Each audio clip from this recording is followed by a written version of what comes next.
Okay, so last time you all decided, let's go to the manor, where there's the Orichalca Manor of Orcus. And then you went inside and found out, before going inside, there's a magic bush of berries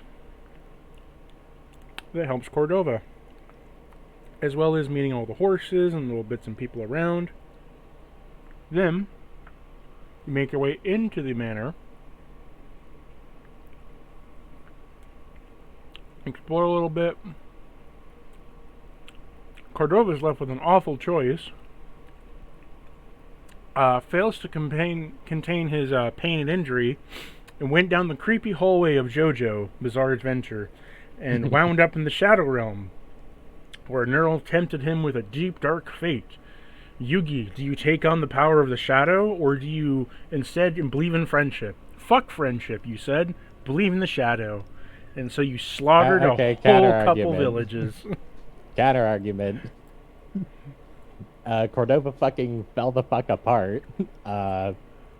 With fucking just nothing but pain and anguish to sense, because literally all other senses, aside from sensation, was cut off. And I chose not to play my character as being utterly immune to pain. I mean, technically, wasn't he? In some way. It was just, he kept thinking he wasn't. That wasn't what that was about. We were talking about bleeding. Also, he was trained from a young age to get completely vaporized and then come back over and over again. What? Anyways, you That then never followed happened. you then followed Alurse back through the company room, where Alurse is comforting Cordova, who's having a crash out behind two giant sand lizard puppies who are wagging their tail in delight. There's two people with them now.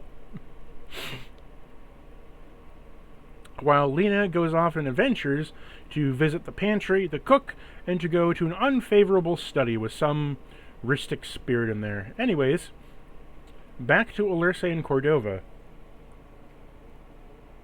Oh, and Sterling is drinking himself to death because he can't believe that he's in a mansion, which he recognizes, and having a crash out over it, going into alcoholism. Yeah, I was thinking about There's weird stuff going on. Like, really, he has had this exact scenario before with the ring where people recognized him, and he was just like, "Oh, that happening a second time though? Ugh, I can't." Yeah, but the last time in the ring, I didn't recognize the ring. It wasn't like deja vu the entire time I was there.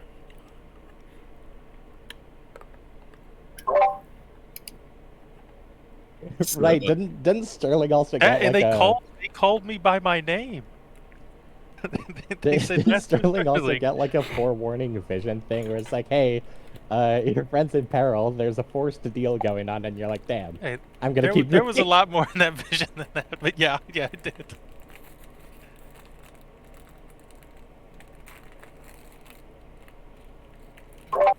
So, yeah, Alirce is going to be like, "Alright, so that seemed to help calm you down, the whole taking away your skin privileges thing." And so she's gonna, like, lead you by the hand, like, let's go look for the others, just in case they're going through something. She spots Lena in the kitchen. She seems to be doing fine. It's like, oh, okay. And she's going to... Go ahead. Go ahead.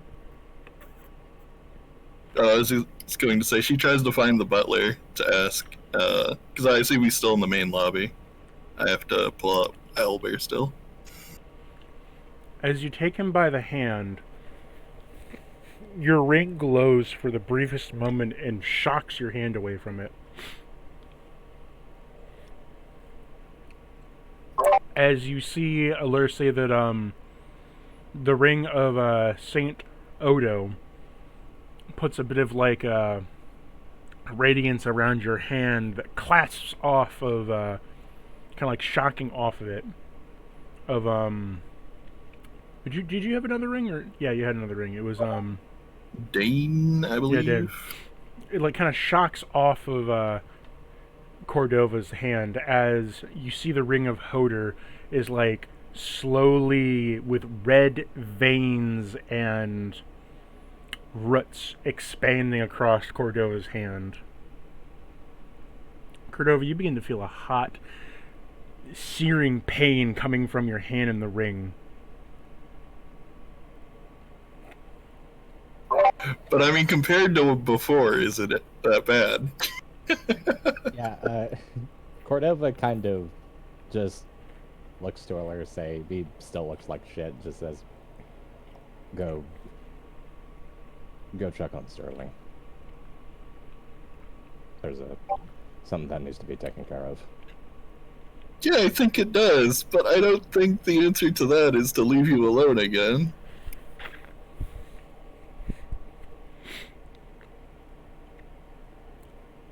Why not?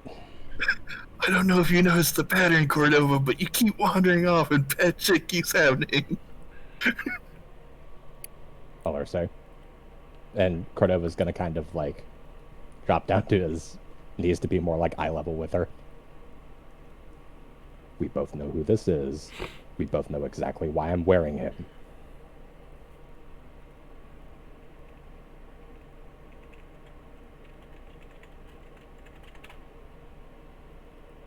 And you also made a similar agreement with me. We all know how that went, huh? You're not very good at keeping your word.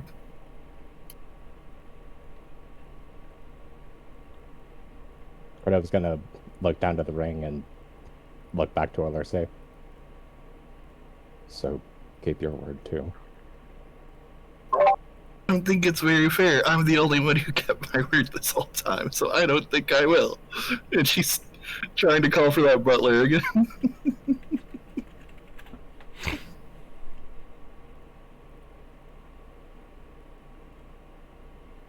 Oh, there it was. I had to scroll down. I forgot the maps were connected. Broom Haze. Yeah, she's calling for Broom Haze. 1 minute. Alright.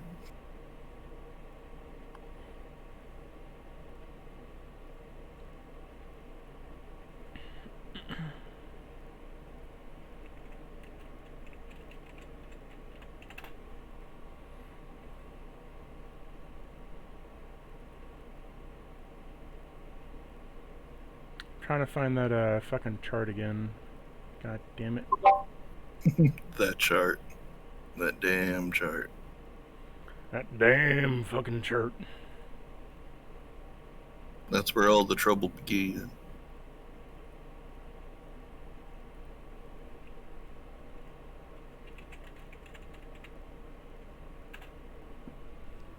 Did I ever show you I finished my fucking conspiracy wall? I think you posted it a while ago. Yeah, I don't remember if Cactus saw it. You posted it in like general or whatever. Like everybody could see it.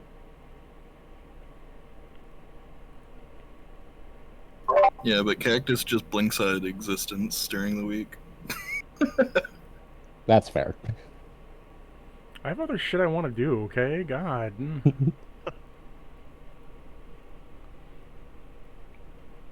I gotta pause this now. Okay, unpause, so I found it. So you were kneeling down with Cordova, not wanting to leave him. Yeah, let's just try with the other hand.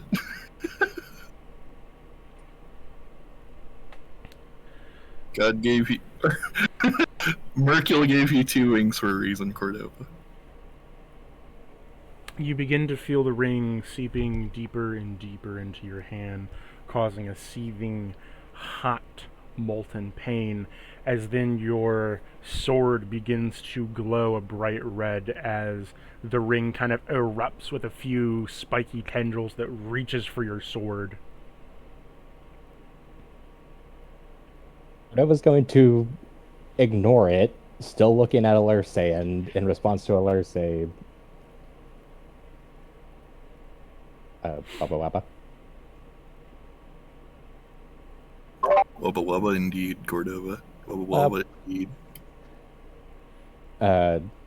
Cordova's gonna like kind of like bring his other hand up and like half of a like praying motion is like, Olerse, please do what you promised me. Okay. I ended up being so much worse than I ever thought I would be.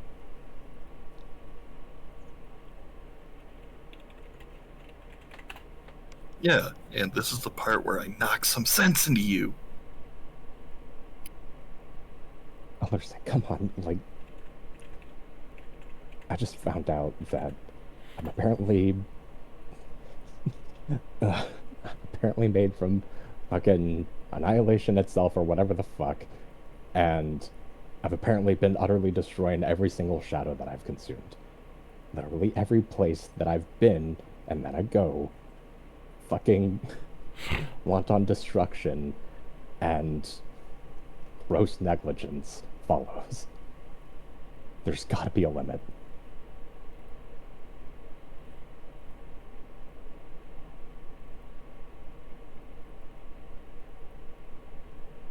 That's why we're trying to stop you here.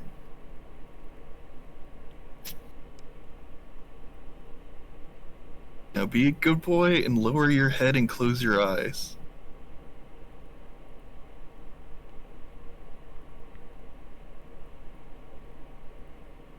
As the sword gets grappled by these tendrils, it lifts it up into the air to try to cleave Cordova's head off. As it's like lifting for a swing. I'm gonna use the reaction to make all melee attacks ranged temporarily. You see, as soon as that happens, that the sword and the ring get like jettisoned towards the door as they get knocked into the door. Like the tendrils erupt from the ring as it hits it and it drops the sword. She's like, not now, Hoder, dear, we're talking. She touches the ring as she says that.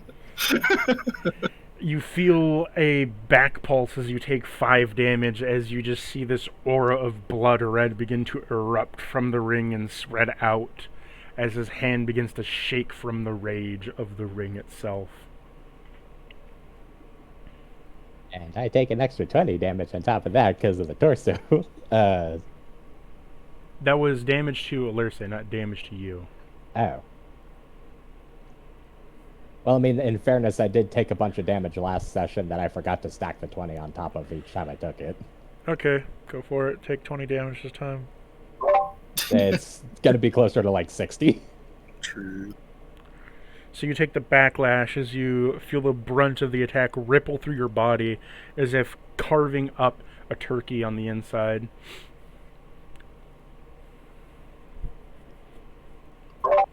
I'm gonna try to knock him out. The ring or Cordova? No, Cordova. I'm gonna cancel the range thing as I'm coming in swinging. Just like, pow, right in the head. Cordova, do you want to try to resist this being knocked out, or are you? Yeah, if you allow for like choosing to take the hit, Cordova would take the hit. Sure. So, roll me a con save with disadvantage. Me or him? Cordova. Gotcha, because I didn't know if the ring was gonna like fire back at me for trying to take this room. Holy shit, 25. So, you swing on him, Olerse, as you bash him in the face, and it does blurry his vision, but it doesn't knock him out. As Hoder begin. What did you say? I said, want to bet if we roll for it? Like triple damage? Or whatever he was saying it's currently at from the surgery. That'll knock him out unconscious, which I don't think you want. Yeah, it'll like trigger the death word for sure.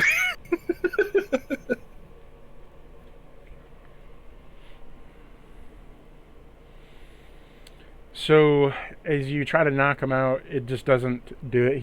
He's too resilient, too tough, too birdly, and Alas, Cordova is a fucking beast.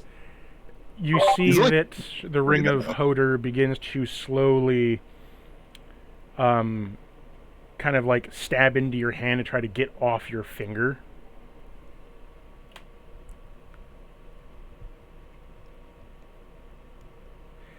As it starts to get away from your finger, it then spirals, untwisting itself from you and forming a spiritual form that it comes out of.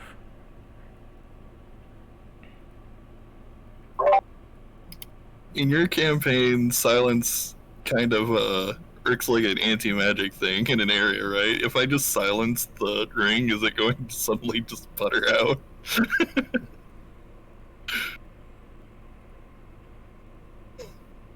It could.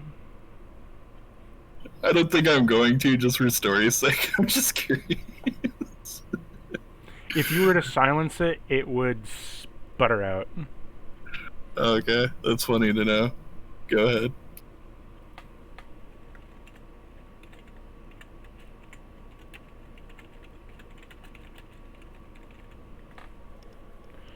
So you see in front of you that Hodor begins to take shape and form to what he was ever so long ago. As he pulls out from the ring in a spiritual form, the ring encrests itself on his armor, drenched in blood and gore, with long black hair rising from an infernal crown, pulling his sword out of the ground from the many blood minions that curdle beneath his feet. He says to you, "Cordova, feathered abomination. You have slaughtered the innocent, and I gave you a second chance, yet here you stand again, once again unable to control your monstrosities, unable to hold back your own tithe, and now you die."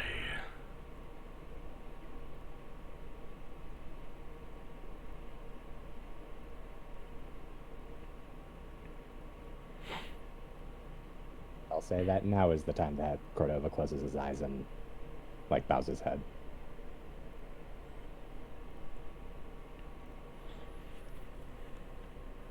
Cordova, I'm starting to think you don't like me that much. You do that for everyone but me. Why do you listen to everyone but me?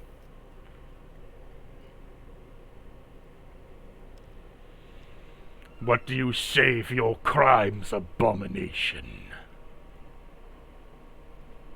What do you tell the people that you sacrificed, that you slaughtered, that you have condemned?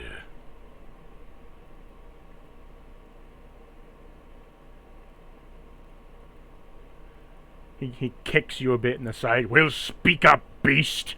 Thinking. Out of game thinking. Oh, okay. Gonna pick you up and shake you, cactus. Speak. gonna It's that JoJo scene where they're kicking one dude over and over again. yeah, gonna pick you up and shake you and pitch you into the mesosphere. I thought you were role-playing. Never mind. I'm sorry.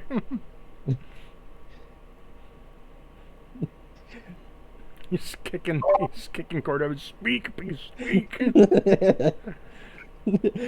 Cordova's like, out. I deserve this. Out. Every time he goes for the cut, just like another death ward. It's like, motherfucker, stop!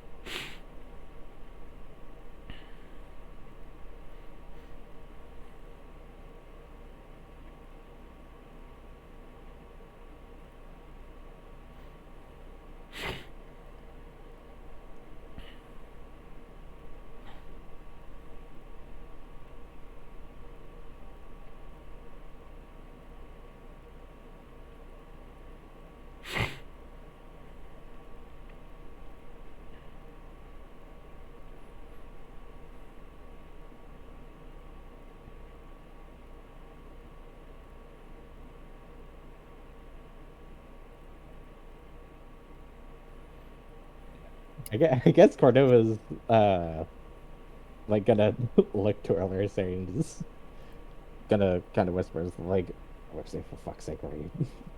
Why are you still vouching for me?"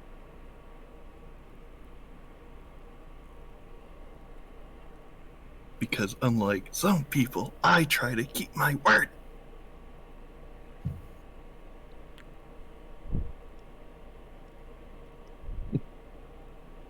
Isn't our arrangement that you'd fucking take me down if I ever got out of hand? This seems pretty fucking out of hand to me. On the No, other dude. side, while we Not- wait, on the other side of the mansion, Sterling, did you have any rings on you or no? Nope. No, he's I never one. got one. Well, Sterling, roll me wisdom save. Yippee! Is this a magical effect? Oh No. Also, if it's at all relevant, Cordova does also have Neuron on him. 18. I rolled Yeah. high. So, your 18 comes as your patron says something to you. Okay. You get a desperate plea from your patron that says, "A great rift is about to occur. Your friend shall be the start of it. Stop him." Fuck. Can I drink in peace? He's gonna get up and start stumbling back. The Mr. Swatch says to you, "Master Sterling, are you all right?" I gotta deal with something. I'll be back. The Reverend says, "Ah, Master Sterling, a pleasure to see you once again. How might I help you?" In a minute. Buzz past all of them. Go where he last saw everybody, which was in here. Broomhaven says, "Master Sterling, what brings you to the main hall?" Is that Just door kick- open? Just kick them through a wall. He's like, out of the way, bitch. Is the door open? Can I see in there? No, the door is closed. Are they in there? "Is who in there, sir?" Oh, you're fucking useless.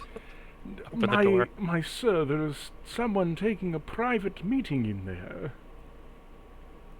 I'm gonna try to open it anyways. You Was it locked? you open it up to see two sand dragons wagging their tail that turn to you, that then be like, just kind of rush into you. Oh, they're puppies. Can I see past them? You can see there is a large, imposing blood knight of roaring flame and ichor going into the ceiling and walls around it, with Alerce knelt down with Cordova, who's hanging his head low, and with the Crusader lifting up his greatsword as he says, "Speak now, abomination, for what is your plea? What is your reasoning for your slaughter? Your last words before your execution."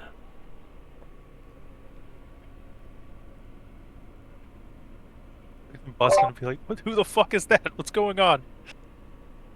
Oh, it's just Toner. We're having a nice conversation. Don't watch Sterling. He just said he was gonna kill Cordova.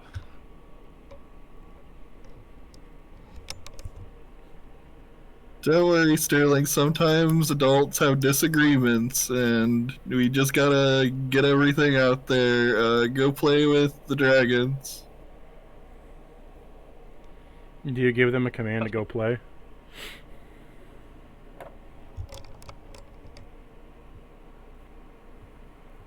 No, I'm not giving them a command to go play.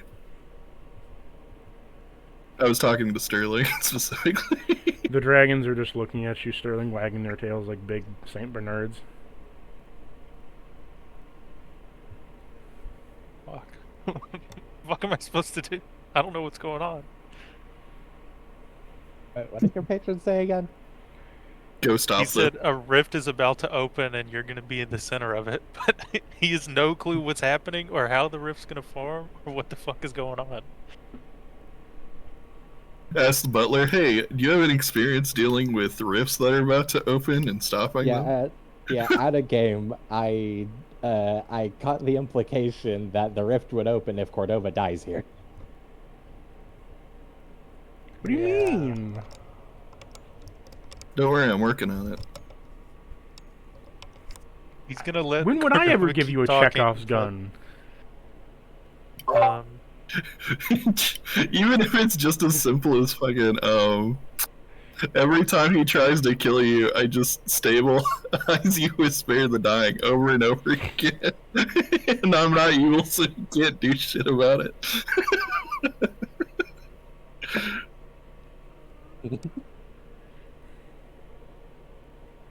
I'm gonna hold a banishment if he tries to kill Cordova.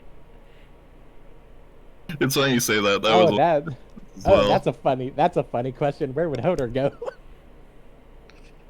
He theoretically like went to some kind of afterlife and then got the choice to come back. Well, when great heroes die, they either ascend to godhood or they Become magic items. Went to the forge and yeah get they become a come back. become a magic item. So like would Hodor get banished to the forge? Like to like Hephaestus's realm, or That, or since the ring is its like body or whatever, the ring would get banished to a different world temporarily, which would, you know, get rid of him. I mean, if Hodor's like native plane is still considered to be the material realm, he would just get slipped into a harmless demi-plane for a bit. So Hodor is waiting as he's running out of patience, as he's charging up this Cordova's magical going- blast. Cordova's going to say, "My heart was flawed. I knew not my weakness." My brain is stupid. What does that mean? It's a Mumford and Sons reference. I don't get it. I'll throw you the song later. Don't worry about it. You didn't expect he'd be such a little bish. No, I'm kidding. Very well, then. Can you explain to me what it means? Kind of exactly what it says on the tin. Like, Repeat to me what you said. my heart was flawed. I knew not my weakness. Very well, then, abomination. Accept your final wish. Accept your final decree and die here, you monster. As he cleaves down with his magical sword, do you let I it hit cast you? banishment.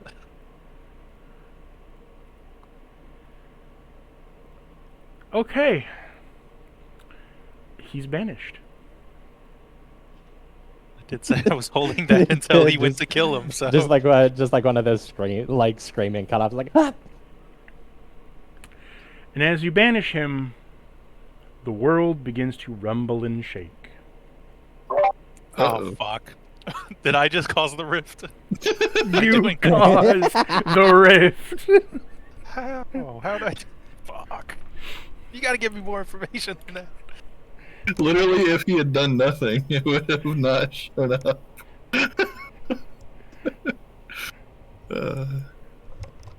He said your friend was at the center of the rift. Technically, he was.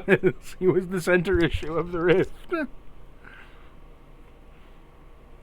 Oh wait, okay, so if the rift is centered on Cordova and he ends up banishing someone, opening up dimensional okay. You I banished cancel the Hodor, banishment. who was a magical ring, who was sent back to the forge. A forge has been lit upon the world. Hey, we need one of those. As a new technology has been birthed into existence. It's the Cordova killing gun. Or it's a really nice new drink. Like the kitchen staff were like, "Oh, that gave me an idea." So someone invents energy drinks. Just like ingredients fall off the top shelf into Roll one me cup. a d20 Cordova to see how bad this is. Oh boy, here we go. If it's a nat 20, is it the fancy drink? Phew. Oh fuck. The power has been restored to the world of old ancient ties, in which the land below and above may resume their battle of slaughter. In this, the technology of long-forgotten radiance and long-forgotten void has re-sanctioned itself into this land.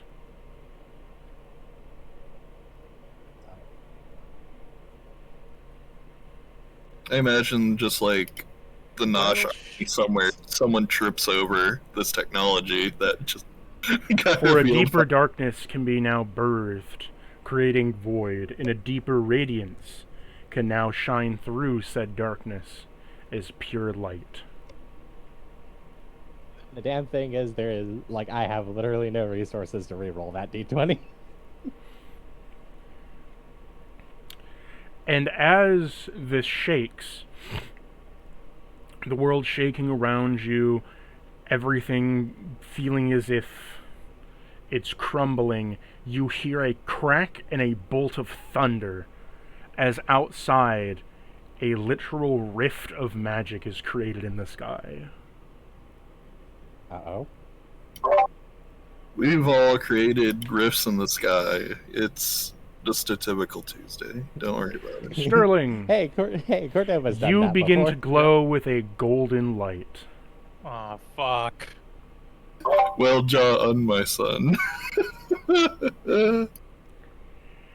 As from it, you hear a voice call, "For my dearest beloved son, I gift to you from the heavens on high a radiance bestowed by not many of this realm. Bequeathed by the Angel of Light, we give now the returning war of devastation. Judgment shall ring its tolling bell."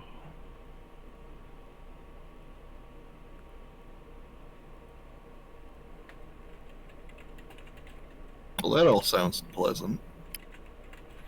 You all then hear a bell strike 6 times.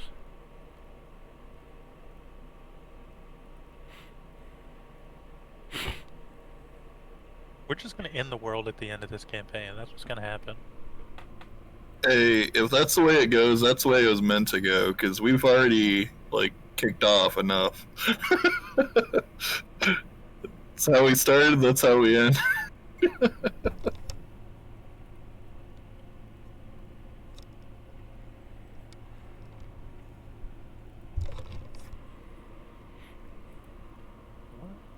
Shit. So, Sterling, you see 2 figures emerge in your head.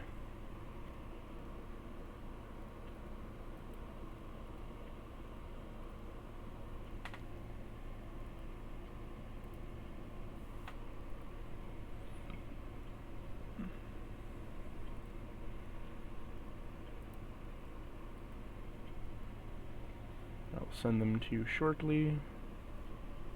There we go.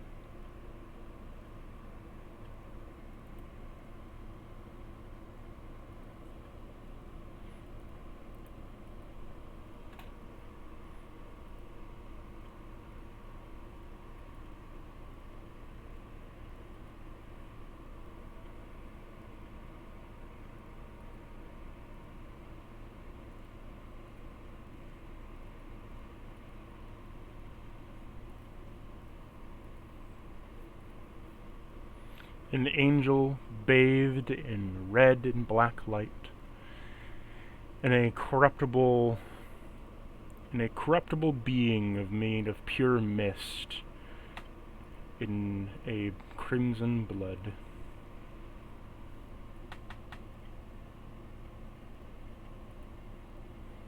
Congratulations, Sterling. You have revealed and released the Angel and Demon King from their prisons. Fuck.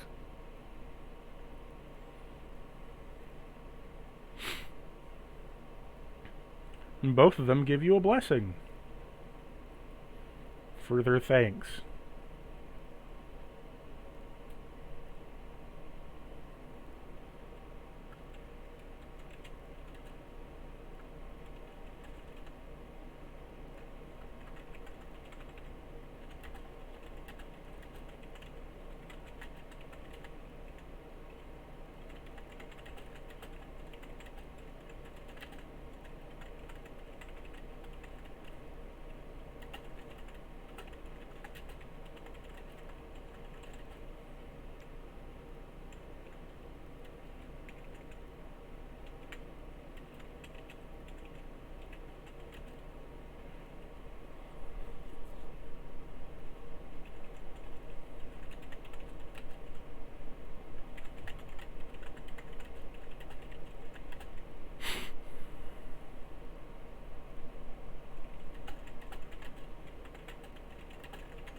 You've been gifted the commanding of light and darkness to control each factor as if it was your own.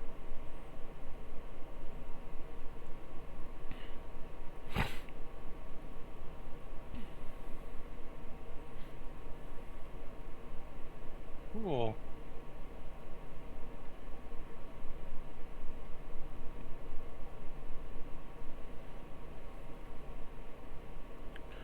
Hodor is no more. Oh, wow, Hodor's just straight up fucking obliterated. It's still kind of banished him back to the forge, reigniting it. He's gone.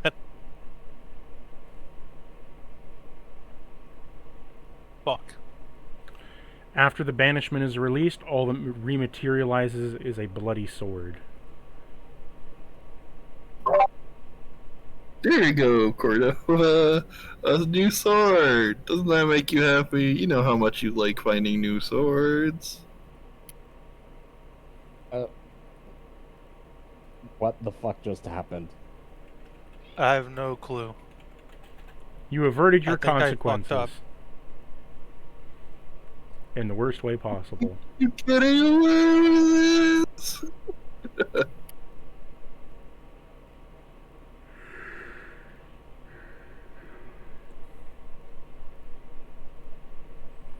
Congratulations, Cordova. How do you feel? So now that the rift is open, now that the rift has been done and already fired, does that mean Cordova can run himself through without consequence? You want to run yourself through with the sword? You can try. Okay, is that sword in any way, shape, or form different from like the previous like Bloody Marrow, or is it just Bloody Marrow? It's different. Oh.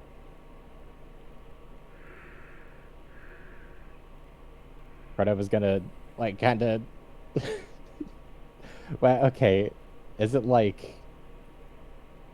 I take it as like sized for Cordova in an obvious way. Okay, fuck it. Cordova's just gonna fucking like kind of like steadily grab it, kind of like he's reaching for an armed bomb.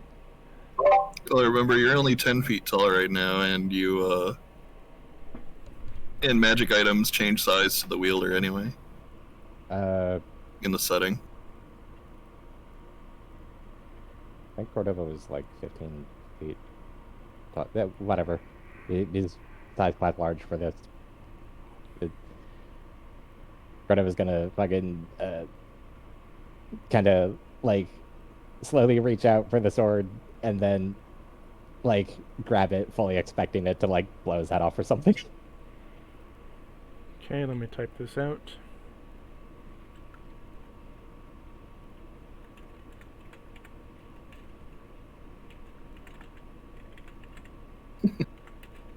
I'm just waiting for the response from the other rings at that point, just like, holy shit.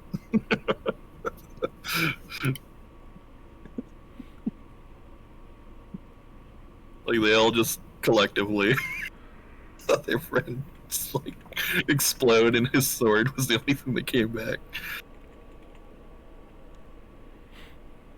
We're didn't gonna- explode. He got melted back down to relight the forge. Oh wait, no. Okay, so Cordova had both. I think Neuron and what was the other one? The Earth guy. Was it Balder? Was yeah. that his name? Yep.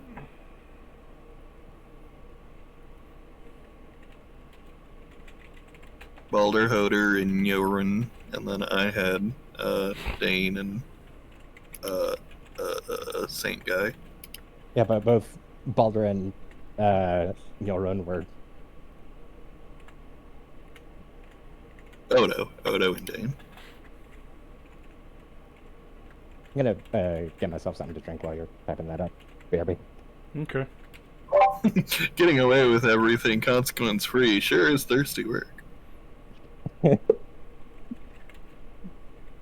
Hey, not through lack of trying on Cordova's part. He did in fact want the consequences to come.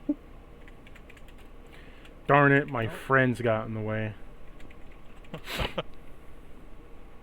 Now we know an easy way to light forges. We just have to banish the ring. You just have to throw rings into them. Oh no. I don't know. Lacey really likes the abilities attached to hers, but personality-wise, she might just do it without Odo and Dane.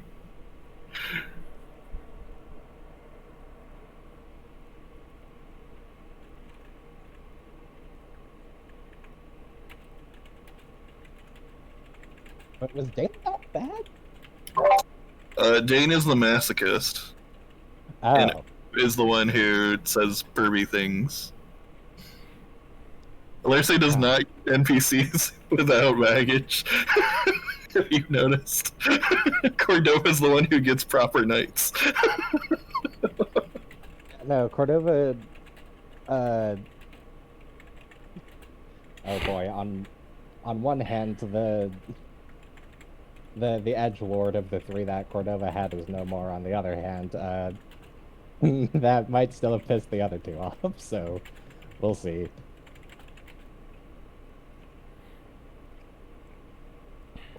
I was seriously hoping for the just like whack-a-mole game. He's just like, of course you're fucking Odo's wielder. You piss me off just as much as he does.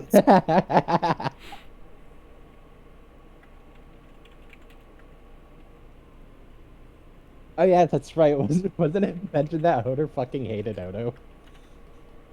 Yes, because he was like, he has to be guilty of something. I just want to kill him just once. And he said he even fell to his anger. It was ready to kill him even if he was innocent several times. But every single fucking time he'd almost kill the guy, some bullshit would happen and he'd be safe.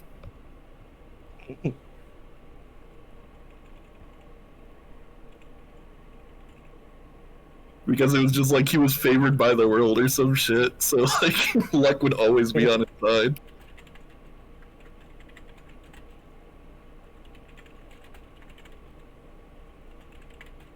Yeah, no, plot twist. Alercia wanted Cordova alive to actually, you know, improve and face his consequences and shit. And Odo's like, you know what? That sounds like a good idea. And then it was immediately over for Hoder. He tried to slice off your head when Alerce was touching you. That would have meant probably hitting Odo, so bullshit got in the way to save him. It's just poor Hoder is the second he His ability I used to change the range for the sword. it's just Odo just gets like 1 second of like, you know, I kind of agree with her. Like, is immediate death really like the best course of action here? It's just immediately it was over for Hoder.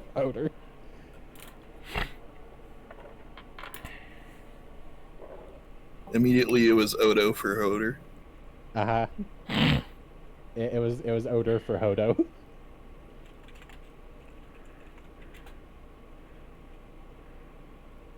Hoder's gone the way of the Odo.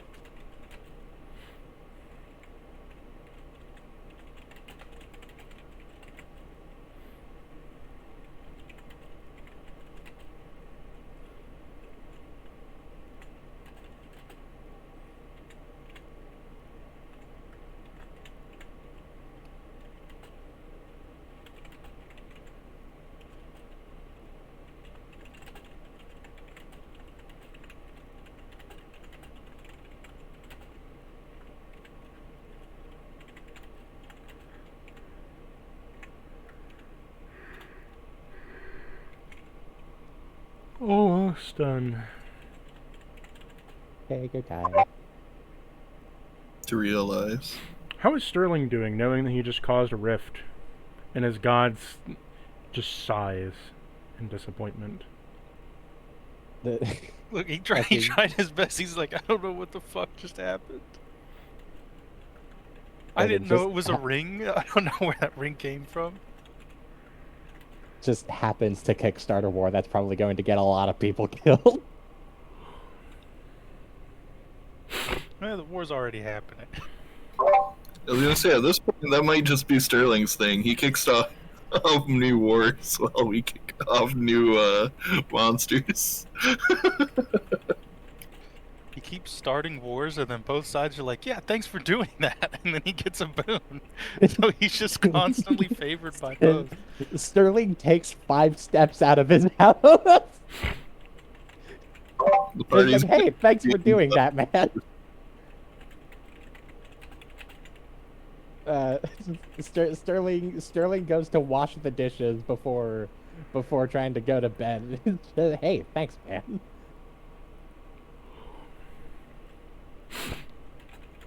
Our party should be called the Four Horsemen. Alexei's death. Sterling's second war. Lena is pestilence because she's sick of our shit. Cordova's famine. It all checks out.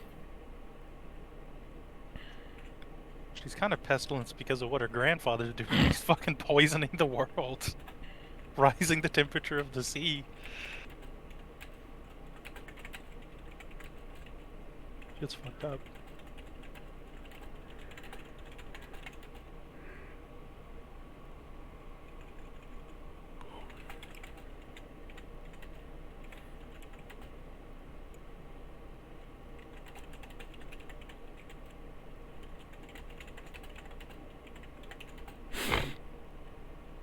Okay.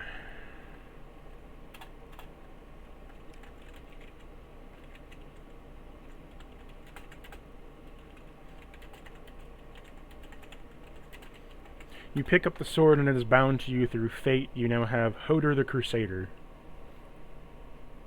Uh-oh.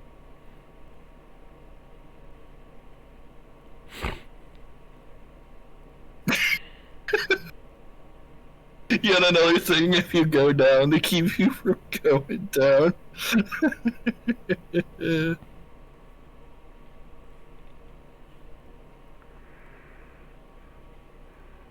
So wait, if he does go through with his plan to cut off his own head, does the sword take over his body and try to get revenge on himself? I think. Wait. Okay, hold on a sec. Let me do this. At the very end, it says when you fall to 0 HP, it takes hold of your body for 1d4 rounds as it controls you with its wrath. It's going after whoever killed you, so that juice. it's just Stabbing holes in the corners of that hole. He's either gonna stab himself through the arm with the sword, or the sword's gonna try to kill me.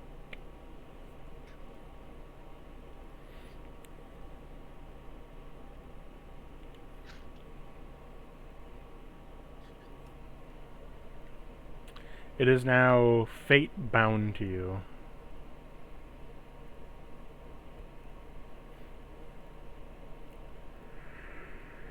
Congratulations, you can dual wield swords now, Cordova.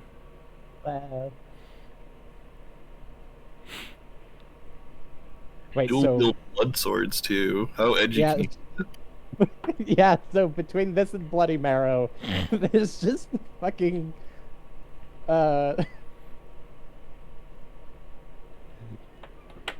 Wait, okay, what kind of sword is it? Is it also a great sword? Yes.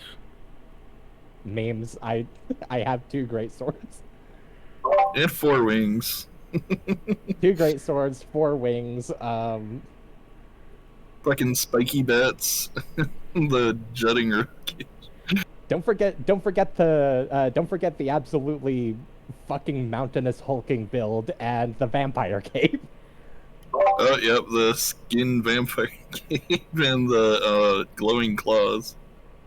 All you need are 2 more hands, so that you can shoot your gun while holding both of the great swords. Did we ever fix the break in your beak?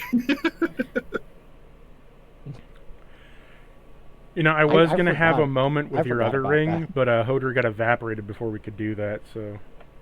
Oh shit! Hey, I mean, Yeah, more chance for her pray, to do something than when Hodor's trying to kill him. yeah, pray tell what did Baldur and Euron say? Pray fucking tell. Baldur says to you, how could you? How could you? How could you send him back to the forge? You monster! I didn't He punish him. grabs the weapon of Hodor and begins to lunge towards Sterling. I'm like, what the fuck?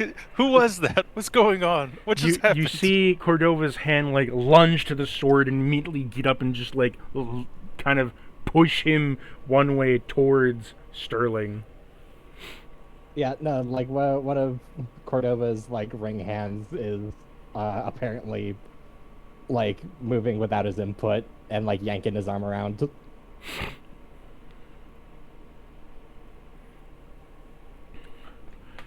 Is he screaming in... He's kind of like screaming and yelling and like talking in Cordova's head. How could you let... How could you? Just... Why? Why? You couldn't just accept it? You couldn't just accept your punishment like a man? You couldn't sit down? You had to avert fate? You couldn't... He was testing you. He was testing to see what you would do. And you sent him off to die? To be killed, sent back to the forge? For what?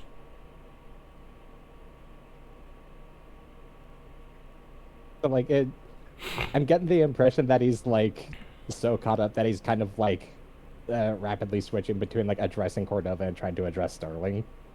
Yeah, but he can't address Sterling.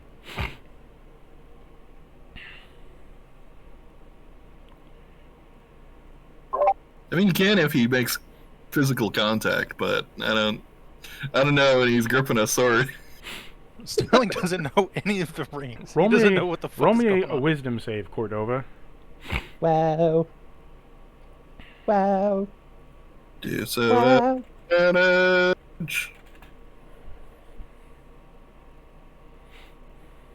People. I got bing bomb. Wisdom save. Reaction back. I was laughing at the idea I could take an attack of op on Cordova. I think it's Wisdom so funny save. that I fucked everything up. He told me to come here and I fucked everything up. I don't know. I'm secretly convinced at this point Cactus has a thing he's going to blame one of us for, and he's just waiting for who's the juiciest reason. Who does the one thing that fits? I was planning on doing something completely different, and I'm like, well, we'll go with it, I guess.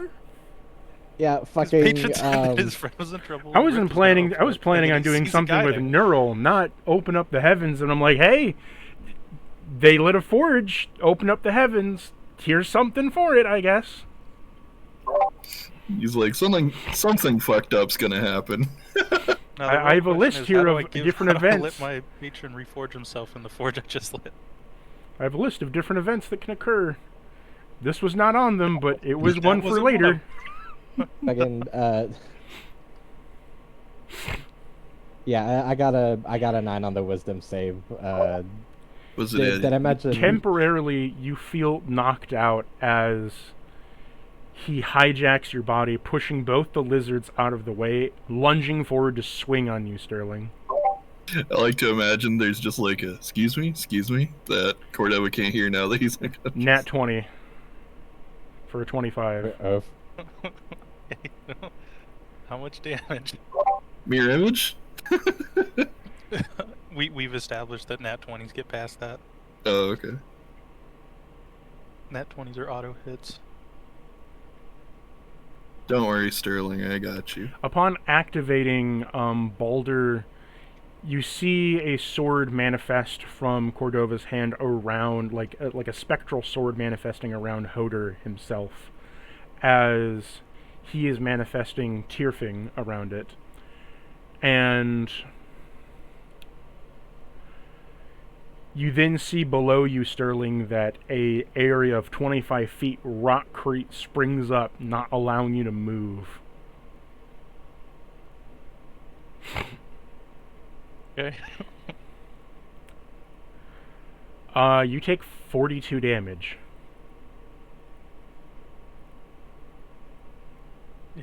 Yep. As he cleaves into you, you feeling this deep cut slicing through your body as the sword itself is stealing blood from you, and the sheath around it is holding you in place so you're not able to be backed up or moved. And as you do your deep swing through Cordova, you come through with your other hand in the air, holding the sword, Sterling bleeding, and Balder's saying, "I'm going to kill you for this!" Does he say that through Cordova? Do I hear that? No, it's only in Cordova's head, because he can't manifest speech through Cordova.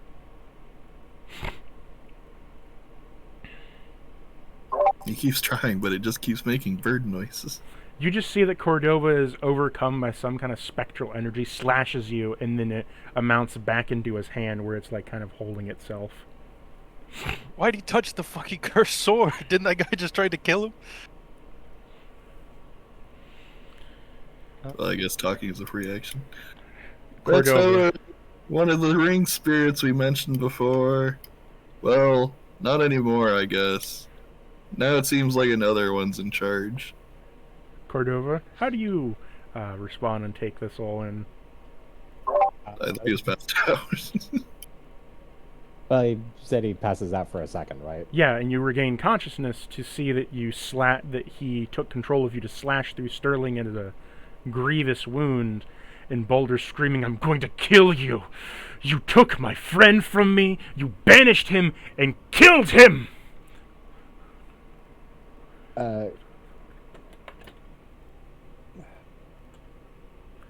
You couldn't let justice be served. You simply had to intervene and change fate. You had to cheat fate!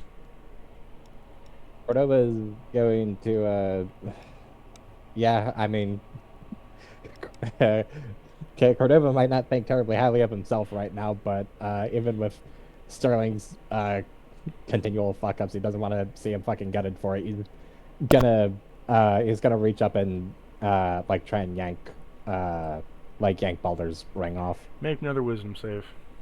Well.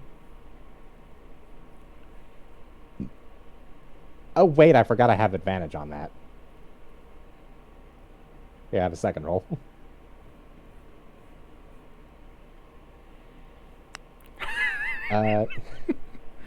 Yeah, and there hasn't been a long rest Fail. yet, so I still don't have any. You reach up to grab with your other hand to pull the ring off, and he says, "No!"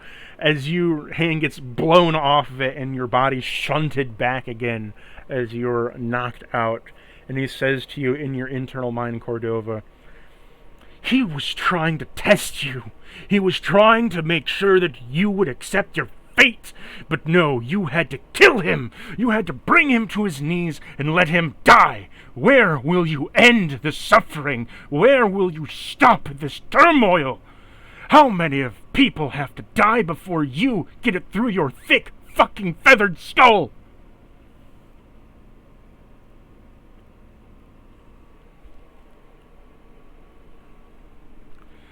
Now your friend has killed mine? And you want me to stop here? I have every justifiable reason to kill him. I have every grievous injury to kill him, and I'm going to do it, and you're not going to stop me.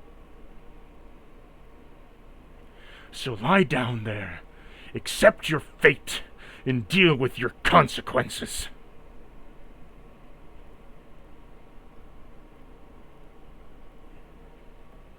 Do you say anything back to him?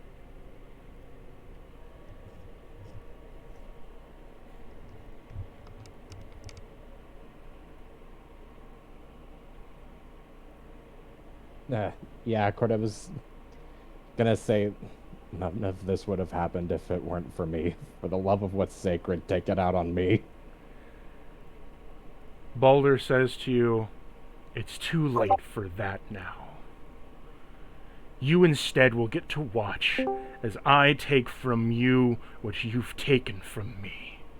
You will get to watch as I desecrate everyone that you care about because you can't do your own fucking job and just suppress your inner hunger. Because you couldn't control yourself, I'm going to end it for you. Now watch." As he swings the sword again, and this time Can I do something? you're stuck in place, but what do you want to try to do? Can I not move at all? You can't Like move. stunned? The special ability of Balder is that he creates a difficult terrain, and then combined with the sword itself makes it so you can't move when you're 10 feet within range of him. Can I throw something? What do you want to throw? Like sponge potion? Memes! Memes! I forgot about those. He gave me 2 for this specific scenario. The specific fucking scenario. Sure, you can try to throw one. Roll me a hit. What do I roll with? Just a straight D20 or? Yeah.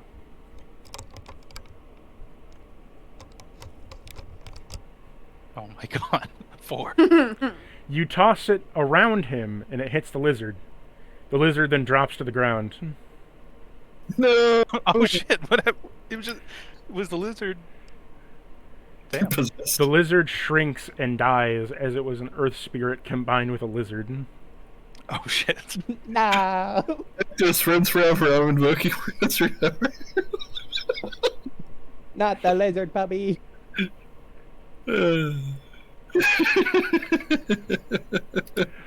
Wait, do you not have any sources of advantage for that, like throwing that expunge potion?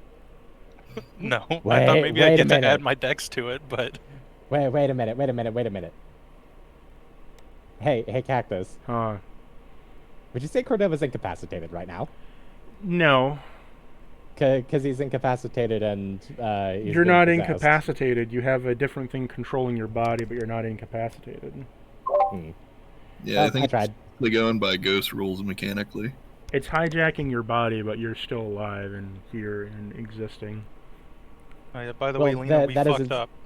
That isn't strictly what incapacitated is about. It's about like being unresponsive as a person. You are responsive as a person as you can hear and see and get every kind of response, and you can try to respond, but he is keeping you from visually and sensorily responding to the other person and controlling your arms and legs. So is he blinded? No, you can still see. You're just not in the Yeah. driver's seat. Okay. Well, next Figured attack. I'd try. So next attack as Balder channels his sword's power. Let's see. Yeah, I But assume Balder like- channels his inner Hoder. Does a 86 hit you? Holy fuck! Yes, it does. Holy shit. Let me see if it hits a mirror image. narrowly misses actually. It hits a mirror image. Fuck. So he swings down with the sword because Balder's whole thing is that every level he gets a +1 to hit. And it's up to 50. Oh my god. And so he swings down and he misses you, hitting the mirror image as it cracks into the ground, slicing into it as if it was meant to chop you in half. You then regain somewhat consciousness, Cordova, again, as it kind of clanks against the ground, missing him, hitting a mirror image. What do you do? Is Cordova able to take an action? You can try something right now if you want.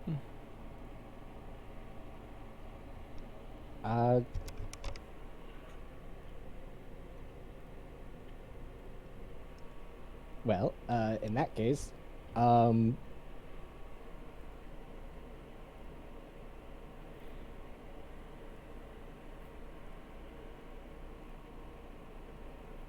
Hold on a sec. I want to make sure I have it in my inventory. Can I try and use an expunge potion on myself? Just drink it. Sure. That's gonna affect both rings, though. Just so you know.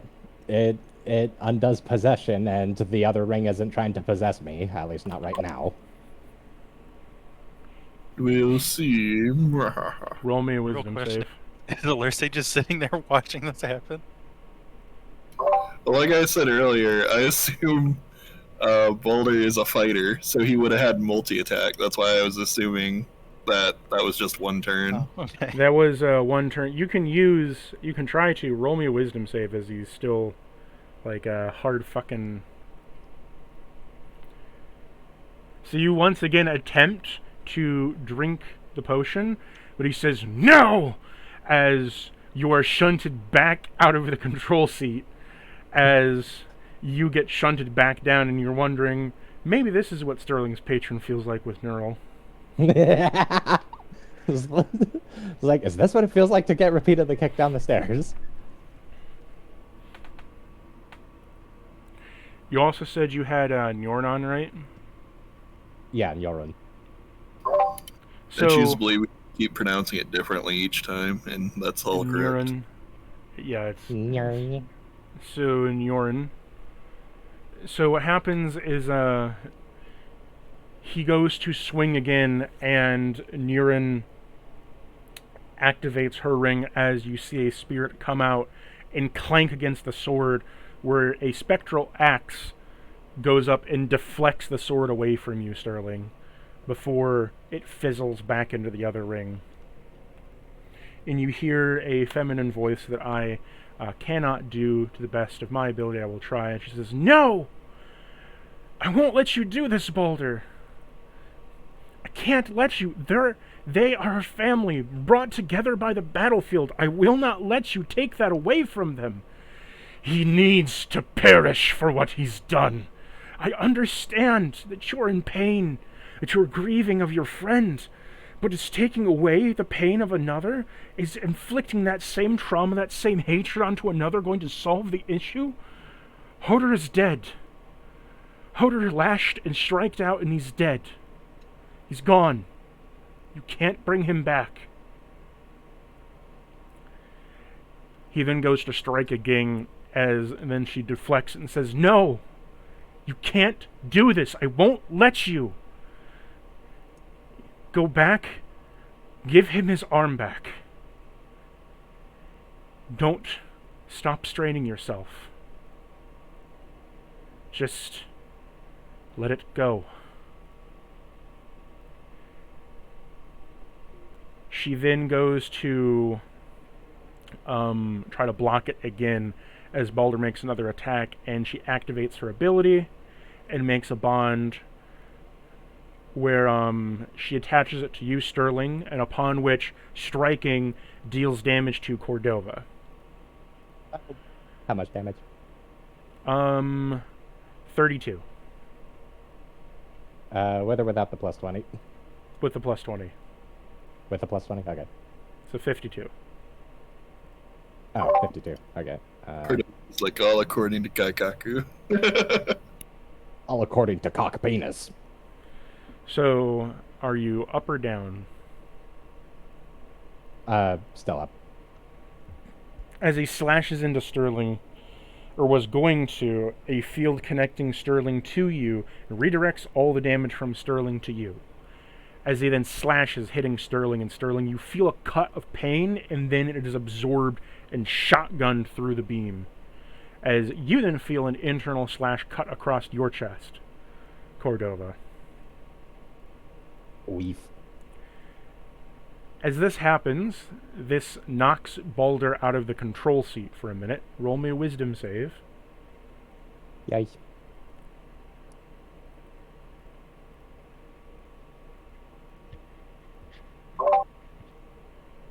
Hilarious. Text just sees Cordova redirecting wounds to himself again. Like, again, well, let me do it. It's fine when he does it. Uh, hold on a sec.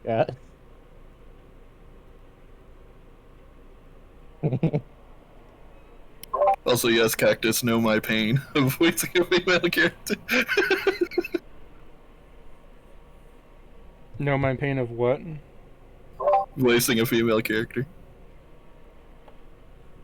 So, what was your wisdom save? All right, wisdom save. How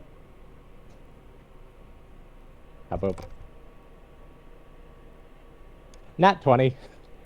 You are able to regain control of yourself as Balder is then shunted back into the ring. And Yorn untethers herself from Sterling, and at the moment, things are calmed.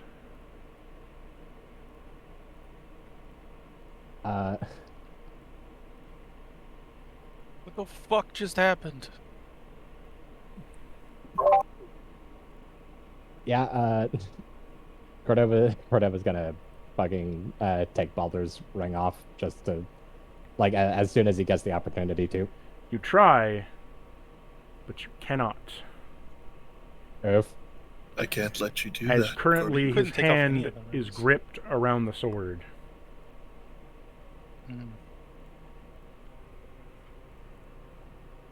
Like, for fuck's sake. Expunge potion. Like, see if he could actually take potion, put to beak.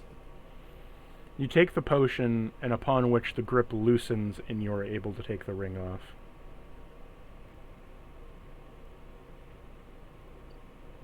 Son of a bitch. You hear Why are a you faint. carrying... You hear a faint voice in your head that says, "Leave him alone."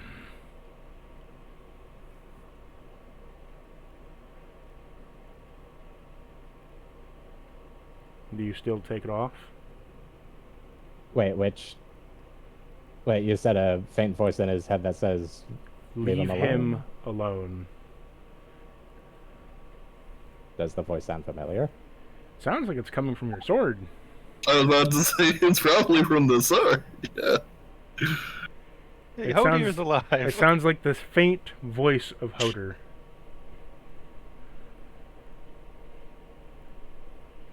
Cordova's going to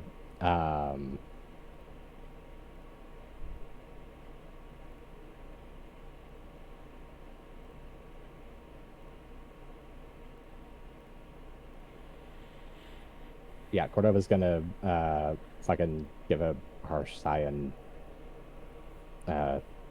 leave the fucking ring on, provided provided Baldur's not gonna try that again. It's inert right now.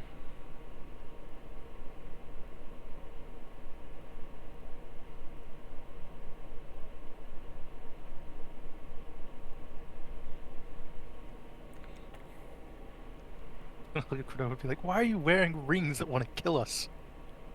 They haven't wanted to kill us, at least not for like the last several months.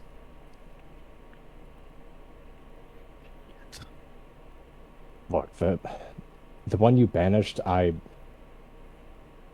kind of had an arrangement with.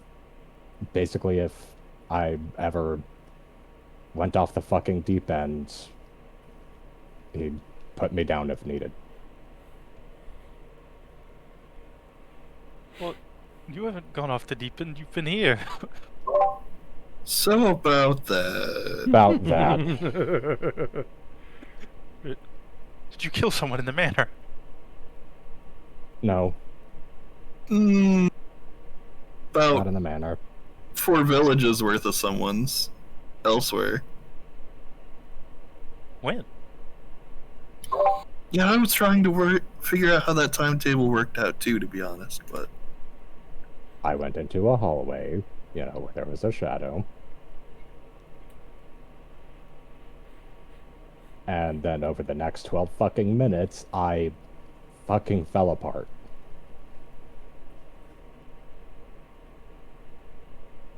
You know, I got a vision of a shadow earlier. I just thought this What? place was creepy or something. I get a lot of visions about a lot of different shadows. What Oh, kind of shadow? Well, tell us all about it. Yeah, tell us what kind of shadow. Let me think. It's a while ago. I've been drinking. You've been drinking? How much? I don't know. How long was I gone? 12 minutes. You managed to get plastered and 30. pass out and In wake about- up. It's been Okay. like 30 minutes. I thought it don't was. think I it's thought been it was 12. 30 minutes. About, like like- Cordova's whole about, thing like, an happened hour. in 12. Like An hour? Okay. He's been sitting back there drinking. So I guess like an hour. I don't know. It was something about a phantom or something, and then there was a bowl of shadow, and something about multiple lives. I think there were 3. And then some red-eyed monocle thing said no talking in the manor and stopped the vision. This place is fucked up. We need to leave. You know what? I think we do need to leave. I think we need to leave right fucking now because that's what that one shadow told me. I didn't listen for like I didn't leave for like the entirety of 5 fucking seconds, and then I got impromptu tortured for 12 fucking minutes, unable to sense literally anything other than pain and hunger. I fucking went feral, leveled like a village or 2. It was And then specifically all that shit happened. mentioned before. Do what? Did you really level a village, or do they just want you to think that? Yeah, last session it was stated 3 or 4. Well, also it was stated that Cordova killed 200, and I don't know. There's a village, and then there's like a tiny hamlet. You killed 200 people, reaping 200 souls for Neural, and got 80 shadows from it. Yeah. That was actually where I was going with that. Cordova's going to look at Sterling, just kind of squat down a bit. Is like, Sterling, Yeah. I am up 80 shadows. Which, by the way, apparently I'm made from annihilation itself. Literally every shadow that I've consumed has had its identity wiped and become part of me. I guess I And thought what they were more happened to like all souls the in that shadows sense. inside of you that were like, "Oh, brother, I'm hungry" and stuff that Those happened ones earlier? I'm also starting to think that whatever's left of fucking silver feather is also probably gone. I think you killed him. I think they went when Nerul reforged me. When I was stupid enough to let him back into this realm.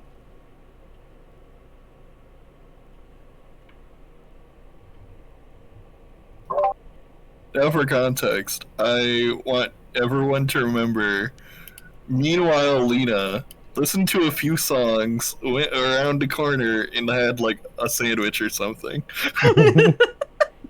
Real. And we lit a forge, let loose the Angel King and the Demon King, and started a new war. Oh. Well, reignited an old war, but you know. And also killed a hero who This is staying within a. No, he's still alive. He talked through the sword. He's fine. he's No, fine. he's dead. He's fine. He's very much dead. The sword only holds like an echo of him.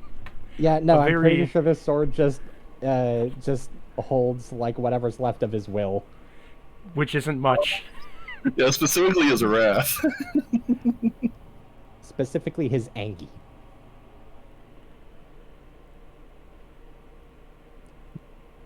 Hmm.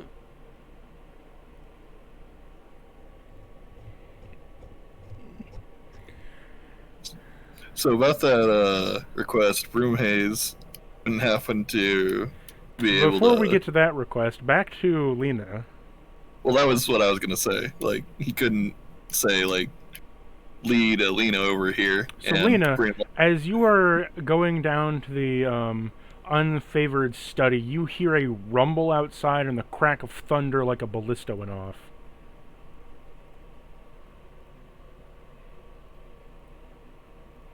Why do I feel like this has happened before? And this is some bullshit that will continue to happen.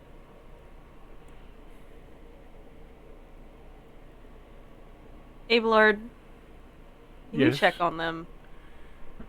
I Or can, ma'am. analysis. Okay. I'm just going down here, you know where I am. Oops.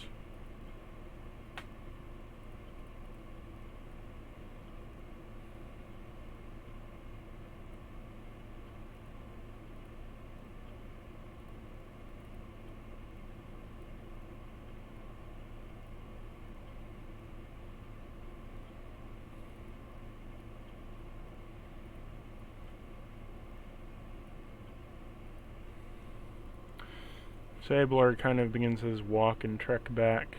As you sit down or get into the unfavored study, you hear a haunting spirit.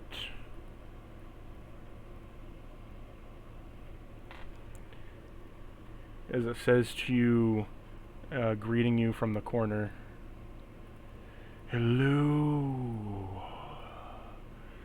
It has been a long time since a mortal has gazed into this study. What brings you, young mistress?" Nostalgia? It has also been a Hmm. really long time since I've been here, apparently. I welcome you to the unfavored study. Would you care to take a seat at the table? What's the table look like? What condition is it in? It looks like a dusty oak table with a lot of, pristine chairs. And, it looks like a nice, fancy table that just hasn't been touched or used very often. As the ghost and the spirit just kind of blows as the dust roils off it to the other side. Oh, thank you. I was Please gonna have a seat. give it a swipe to clean it off for you, but that works. Thanks. As you begin to pull the chair out to sit down, the chair shoves forward. Uh, Like after you sit in it, it shoves forward to push you into the oh, table. okay. I thought it was just like snatched from my hand. It's like that would be why it's unfavored. It just does not like anybody else. Okay. I still have the plate of food, so I'm gonna put it down on the table as well. What brings you to this study, mistress? I mean, like I said, I haven't been here in a long time. It's kind of spotty remembering everything, but I'm kind of going around seeing what I know and what I don't know. A lot's changed, I'm assuming, since, my family was here.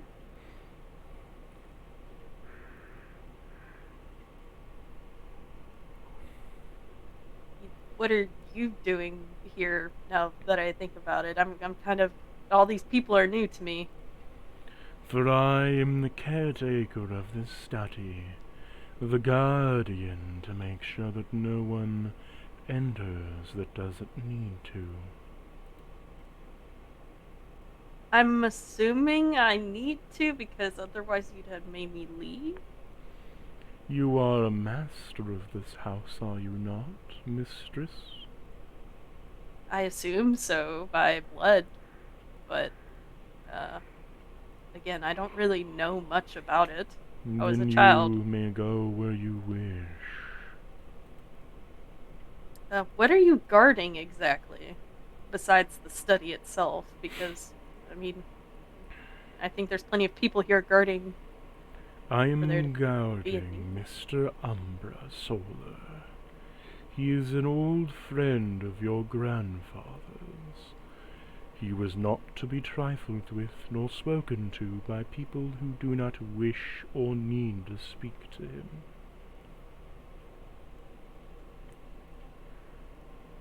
Just question for you, Cactus. Is this downstairs or upstairs? And upstairs. Okay. You're currently on the first floor. You would go up to the second floor. I couldn't tell. I mean, you can kind of tell, but it could also be going down through Yeah, there. yeah. So I don't know. So Yeah, if you go to the other map, he's there. In the Never Lounge, bottom left of that map.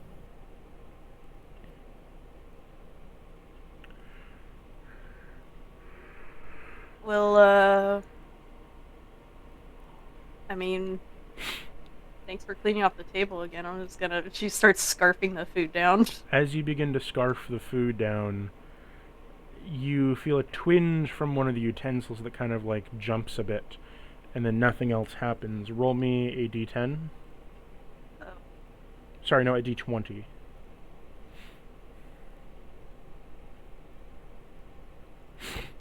Ooh. 2. Okay. Interesting. Cordova, Well, you've been cursed. well, A spectral hand places its hand on your head, and without any other question, you don't know what just happened. Out of character, the next time that you fire any ranged weapon, the ammunition will explode in your hands. well.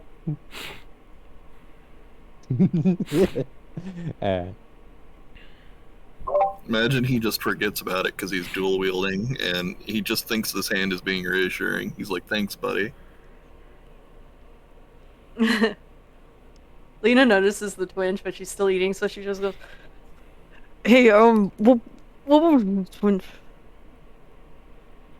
Please swallow before you ask me a question. Roll me another Yeah, d20. sorry.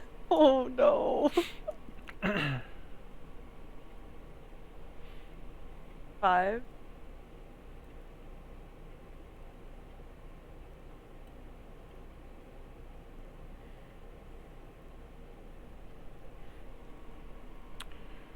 I need to know something. Nice. Cordova, Well, what is the next thing that you grab? Here, Cradle, take my hand again. Oh my god.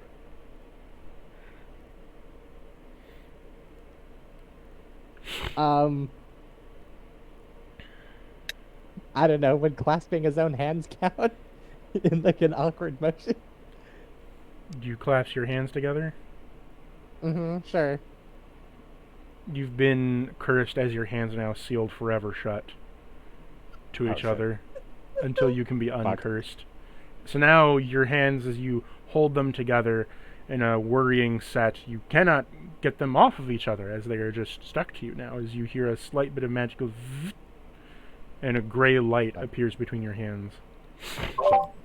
See how much funnier would that have been if he was holding hands with you and you're like, "Why is she so strong?" Shit, hey, Alerce, I think I'm cursed or something. My fucking hands are sealed together. Is that like an innuendo or? Now, Cordova's Lena, going to... Yeah, Cordova's going to pointedly hold up both hands and make a tugging motion. Like with, trying and failing to get out of, like, a Chinese finger trap. so as you're doing that, Lena, what did you say to the spirit? Why did that utensil, like, do that? Why did it twinge like that? You see, everything in this study is a little bit alive. It likes to be used. It likes to serve its purpose. You're eating with your hands, and it wants to be used. Why not use the utensil? She kind of looks at her dirty hands, and she's like, well, if it's alive, I don't imagine it would appreciate... I was already eating before I even got in here, and they're dirty, and you pick up the utensil, and it gets dirty. He and I'm slides sure it you what essentially is a rag as a napkin. Oh, thank you. She just rubs her hands off on the rag and grabs the utensil. Now I'm imagining some cursed little voice coming from the haunted rag, just like, "Finally, I'm getting used." Roll me a wisdom save, Lena. Oh. Um, I just love the feeling when I'm getting dirty. Dean, shut the fuck up. You hear it say, "Oh wow, I finally got to be used. I just love it when grimy hands wipe themselves on me." Oh, so you didn't tell me they could speak, and now it's weirder. Well, they can speak, but if you turn your mind off from it, you can't hear them. I don't think that's possible. You then for hear the me. chair say, "Oh, finally, someone is heavy enough to sit in my chair, and I can finally feel my back creak." Excuse you? The fork says to you, "Well, at least I'm getting used now. It's been a couple 100 years." Just a few hundred. Okay. She says very loudly out loud. And the table says, Like "What it. you eating there, bud?" She's gonna yell out loud. I appreciate the backhanded compliments. I need to focus on finishing this so I can do what I need to do. Stop talking to me for a second. The bowl says, Please. "Yeah, let him eat, let him eat." Fucking in a Disney fantasy while everybody's getting fucked over there. Oh my god. Just wait until you run into. Just wait until you run into Kevin, the talking condom. Oh, okay. You mean Jerry? So she or Dick. So she's. Dick and Jerry. Oh my god. So. Okay. That's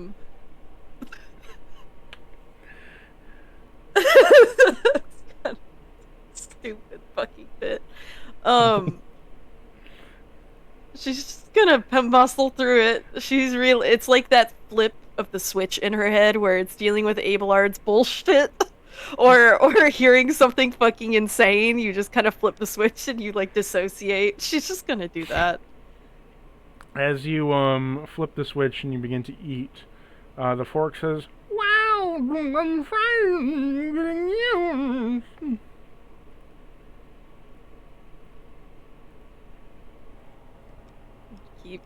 I think she's eaten enough at this point. I think she's done. As you just begin to eat, do you take a drink from the goblet that's next to you? I don't think she had a drink with her / like poured One was anything. poured for you. Just in front of my eyes. Yes. Like a fucking. You see a ghostly Jesus goblet? You see a ghostly pitcher come over with a goblet that slits in front of you, and then pours out a red wine from the pitcher. Lena just goes, "I don't drink when I eat. I have to do it after, but thank you." A different goblet comes over to your left side, and a pitcher of water pours you a goblet of water. Hey, so I just said I don't drink while I eat, but thank you. You can wait. Just wait a minute. You then hear a little bit of a tip tap from behind you as a do you turn around? She'll turn her head to glance behind her. As you turn your head to glance behind you, you see a like a wooden cart with little stubby feet going tip tap, kind of like stepping one by one and like a skip, kind of skipping over to you with more food. She's gonna look at Touristic and say, "Hey, I just wanted this plate. I'm not here for like a 5-course meal. I was gonna, wander around and stuff." And when the thing gets there to you, the plates kind of like hover and then place in front of you, of like kind of like the same food that was just made. Do you eat, Touristic? For I am a spirit. I cannot eat nor taste anything. My presence is to watch over this study, and to guard it, to keep the spirits in line, to make sure that you have a favorable time. Are you saying that everything in here is inhabited by a spirit? Yes. Oh. Huh. Hold on, that cat's fucking growling at something. Hey! Everything in here is inhabited by a spirit, including things that enter the room. Congratulations, you picked up 20-odd spirits that now inhabit your shit. Well, let's see real quick. While she's eating...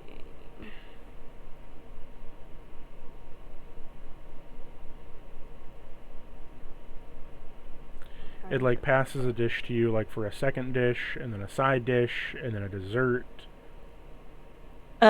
With her like non-dominant hand, she's gonna pull out the orb and present it to the room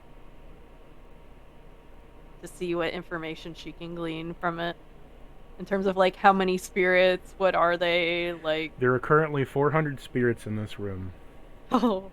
Shit. Each spirit has been encrusted into an object. These objects are known as what's called polster items.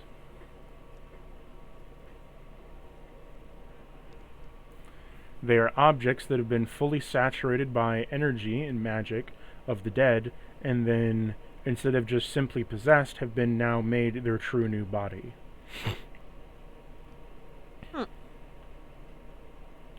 These creatures do not possess a shadow of their own, thus they are stuck now in their own new bodies. Can the orb technically absorb them? Is that one of the things the orb can do? It can absorb magic spirits and convert them into other magic material. I mean, I guess if you want to kill them, sure.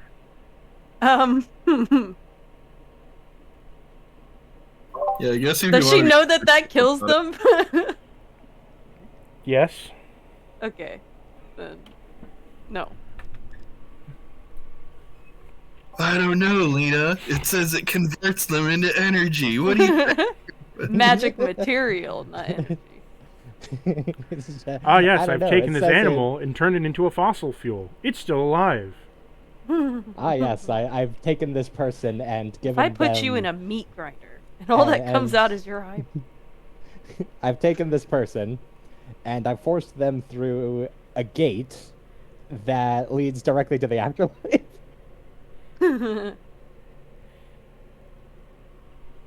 I mean, we already ascended a random cat to heaven. No. Why are there so many spirits in this room? Heuristic. Dr. Goldstein thought it would be more friendly if there was a study filled with many friends. Yeah. Of course, there's just 400 eternally fucking enslaved spirits in here. Who wants out? Who wants to not be here anymore? They don't say anything to you. I'm so dead serious. I'm not Dr. Goldstein. If you want to leave, I will fucking let you. They don't say anything. And then the Oh my table God. says, "We love it here. We get to serve on an endless purpose and have our own divine sense in the world.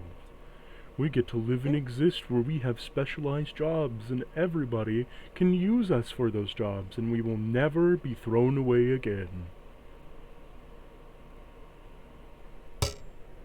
Again? Again. What do you mean again? Watch them recount some tale that's like Brave Little Toaster levels of traumatic. I was gonna say it's like he just recounts the plot of Toy Story 2 or something to us.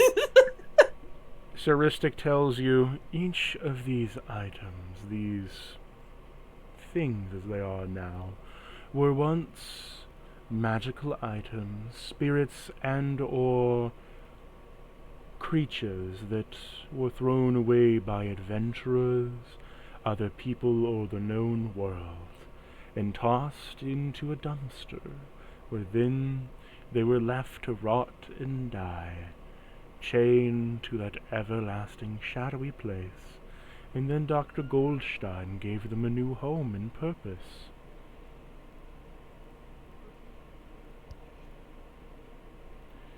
The chair says, I was once a +1 sword. Oof. The spoon says, I was a +1 whip. And then the cup says, I was a +1 nay-nay. I was gonna say the next one's like, I was the flame tongue. Why do you steal my ideas? You sword from the Ravenloft campaign. The That sword that is Pete literally what I was Stroud. going to say, the flame tongue. Well, one of them says I was a +1, and they like there's no name for it, but like they steadily, like as they go on, describe more and more the mechanics and mission profile of an intercontinental ballistic missile. The clock says, I was an uncontested bomb that was never made or fired, and I was stored in a nice little cardboard box out in the middle of nowhere until someone smacked me with a hammer and I evaporated an army.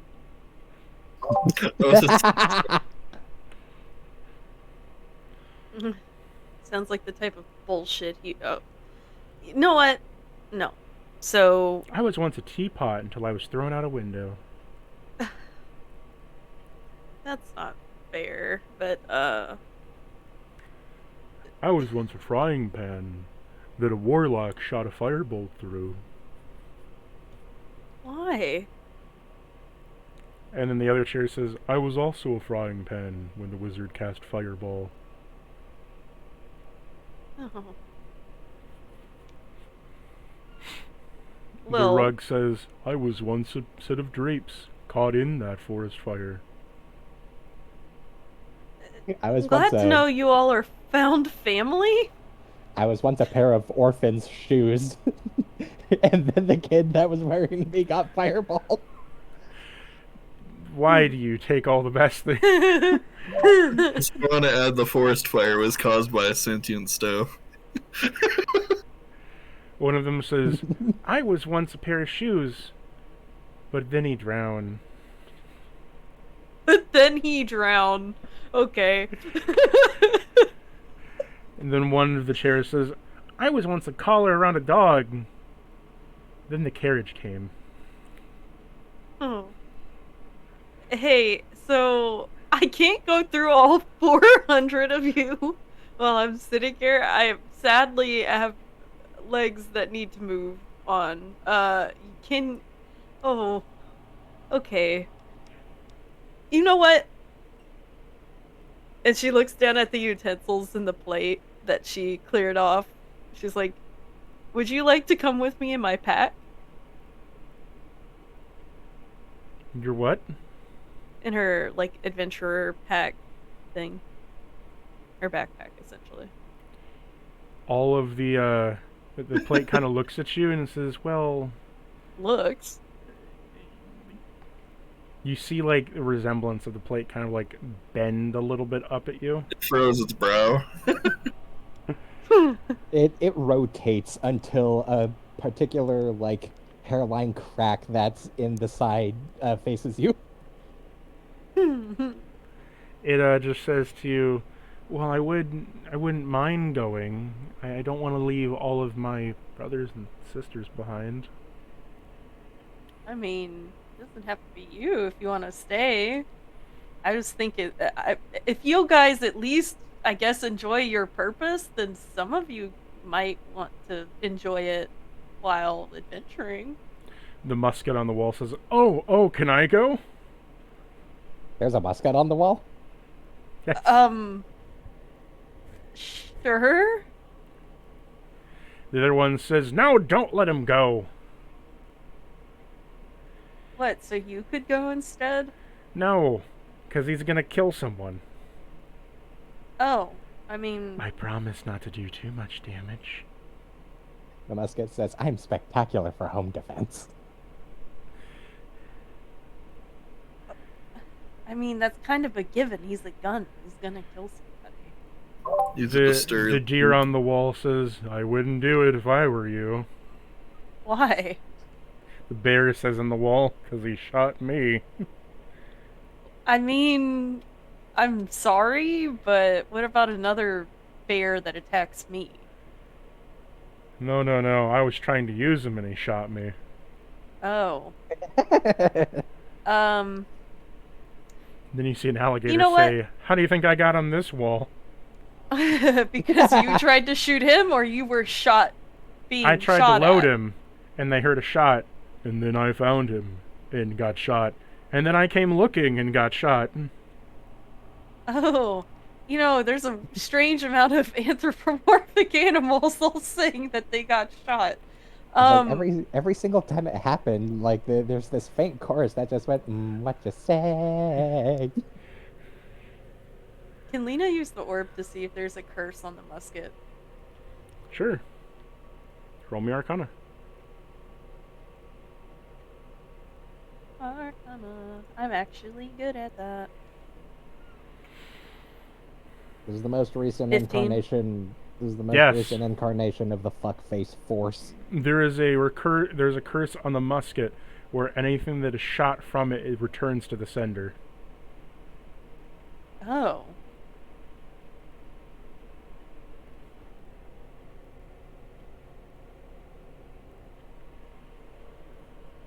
Hey, if I get rid of this curse, I can then use you.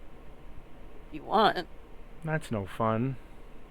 Well, it's not fun for me to die, so there's not a lot of fun happening there. I guess I just won't come with you. I won't be able to add one to my kill streak. Yeah, I guess so.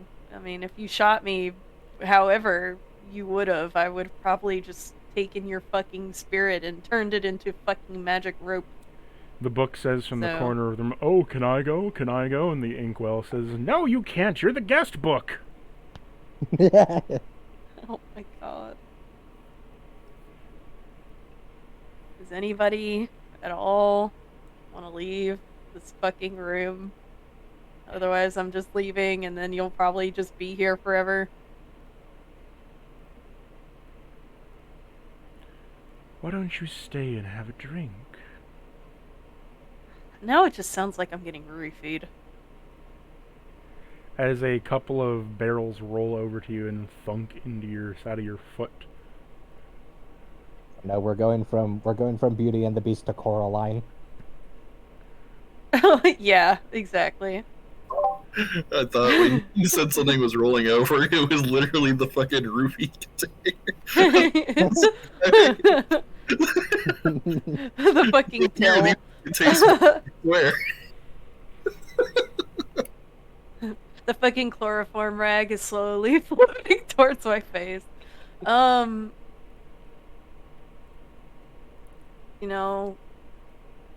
I've had my fill, and I'd like to move on to a different room.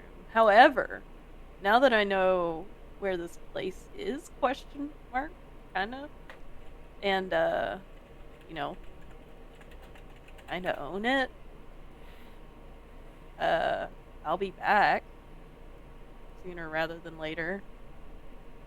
So, as you, say that, the spirit says to you, "Well, then allow me to give you a guide to the next floor." Okay. And you see a hand jump onto the table and crawl towards you. So we're doing the Addams Family now. Hand butler. Well, I mean, that's also kind of Coraline, isn't it? Because the other mother's hand. Yeah. But it's like a hand, not like a needle. Not like a needle hand. Yeah. If it's a needle hand, then get the fuck out of there ASAP. No, it's a hand, and on top of it, it has what appears to be like a small wizard hat. Yeah, it's Addams Family. Alright. Sure. Thanks for the company, everyone. He kind of like gestures like a "follow me," and hops down onto the floor and crawls towards the staircase. He hops up onto the guard railing and like traverses up. He's like, "Come on." And crawls up the railing. Roll another d20 as you leave.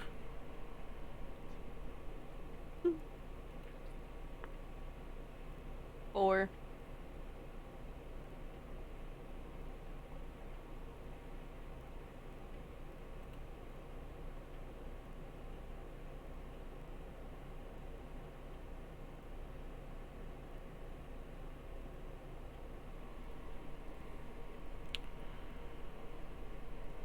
Alercia, what weapons do you have on hand? Excalibur, and I believe her trusty mace, and her All of her a staff. sudden, Cordova, you feel Orders. something pass through you as the mace leaps from Alercia's hand and embeds itself halfway through your thigh. Cool. Oh.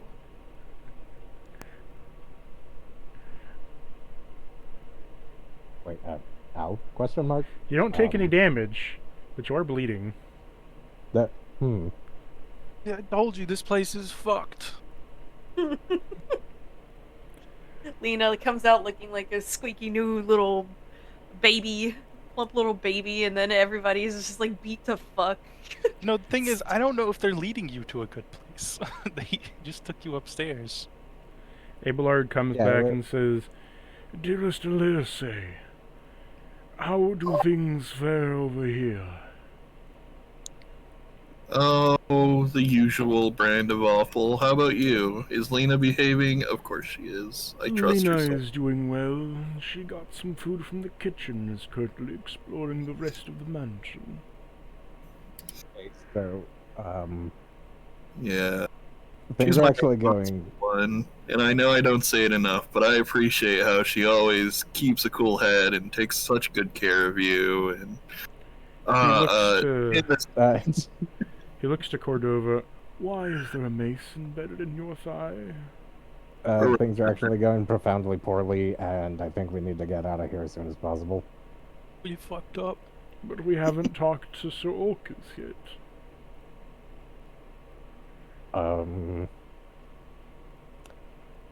Yeah, don't mind them. They're losing their nerve again. It happens from time to time.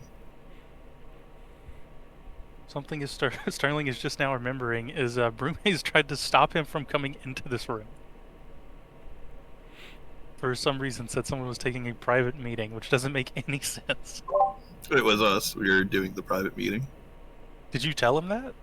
Yeah. Oh, okay.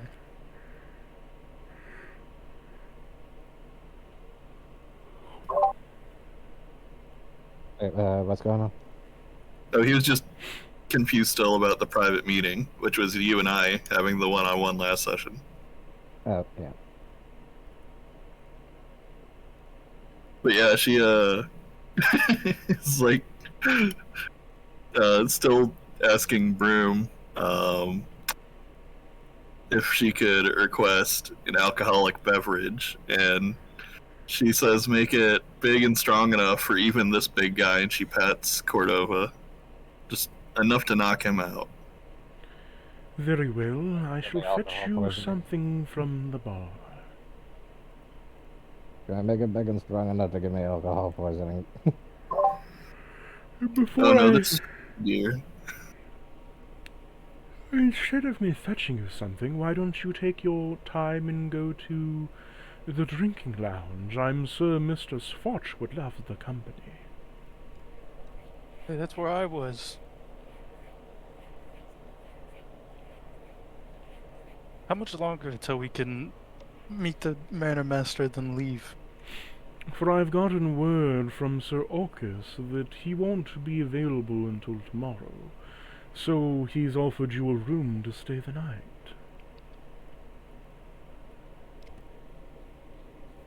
Put my hands on my head. Come to think of it, where's your other half, Sterling? Did he get like Yeah. popped already, or? It wandered off, it went upstairs, this place is cursed.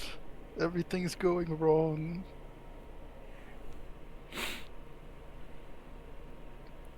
Broomhaze, weren't you supposed to be watching the staircase? I was. He let him pass. And I am.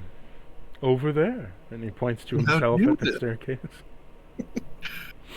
You didn't mention anyone went up there. You said they couldn't go up there.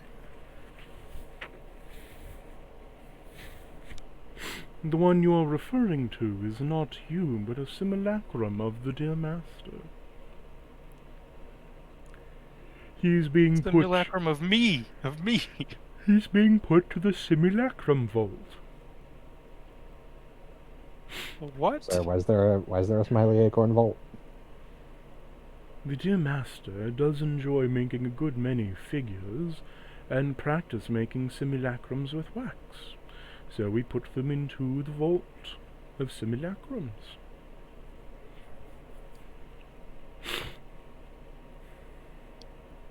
How else was the master to attend to his own formal business and take care of the estate?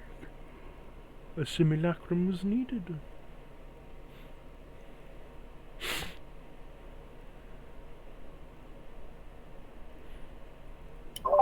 Very interesting. I assure you. Go, have your drink, enjoy your time, and we shall call you all for dinner. And then, after dinner, you may go and rest in your rooms. Of course. And you wouldn't happen to have anything like a lecture hall or the like, would you?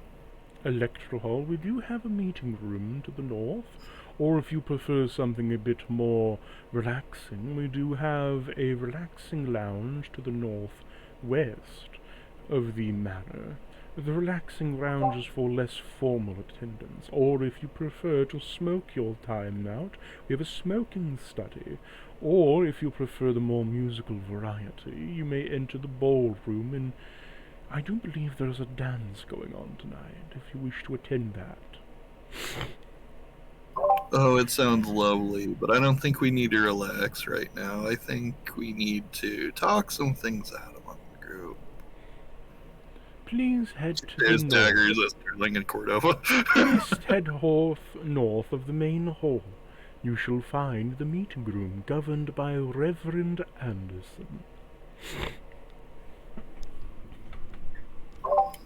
So yeah, Lairce will tell Abelard to kindly inform Lena where they're heading next, and come get him if there's any trouble. Very well.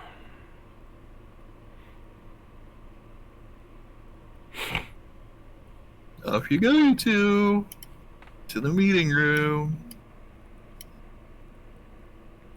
Sure. Oh, there's like a reverend or something in there.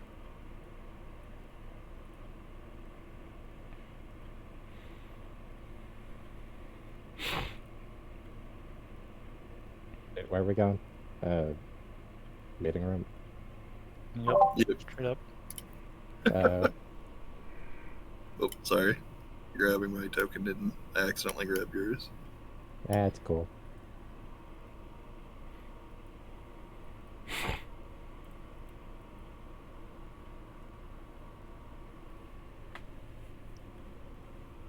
As you enter in towards the meeting hall, Sterling, the Reverend says to you, Master Sterling, it is a pleasure to see you once again. What brings you back to the meeting hall?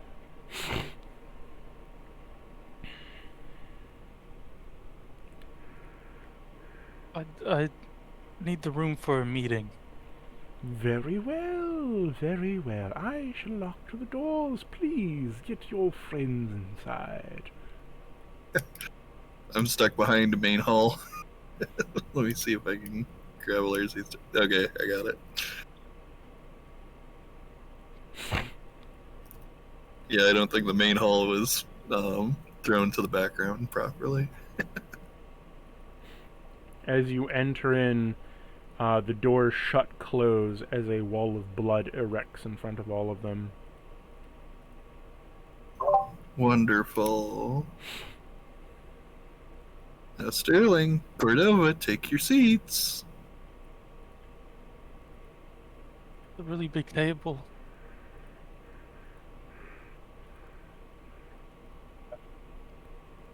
Can't we just pull the chairs out a little bit?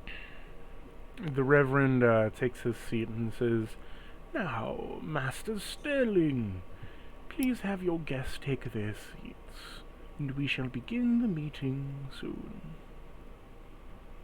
Do Sorry, I- irrelevant was it? We're kind of doing our own meeting here. Irrelevant, Jesus. He ignores you and says, "Proceeding over the meeting with Master Sterling. Your subject today, dear Master Sterling, let it be known to the room." What's going on? Excellent answer to what's going on is the subject of today's meeting. Oh, In this subject you shall discuss what is going on in your lives and is of current. Of this regard I shall tell you. And now I shall start a clock.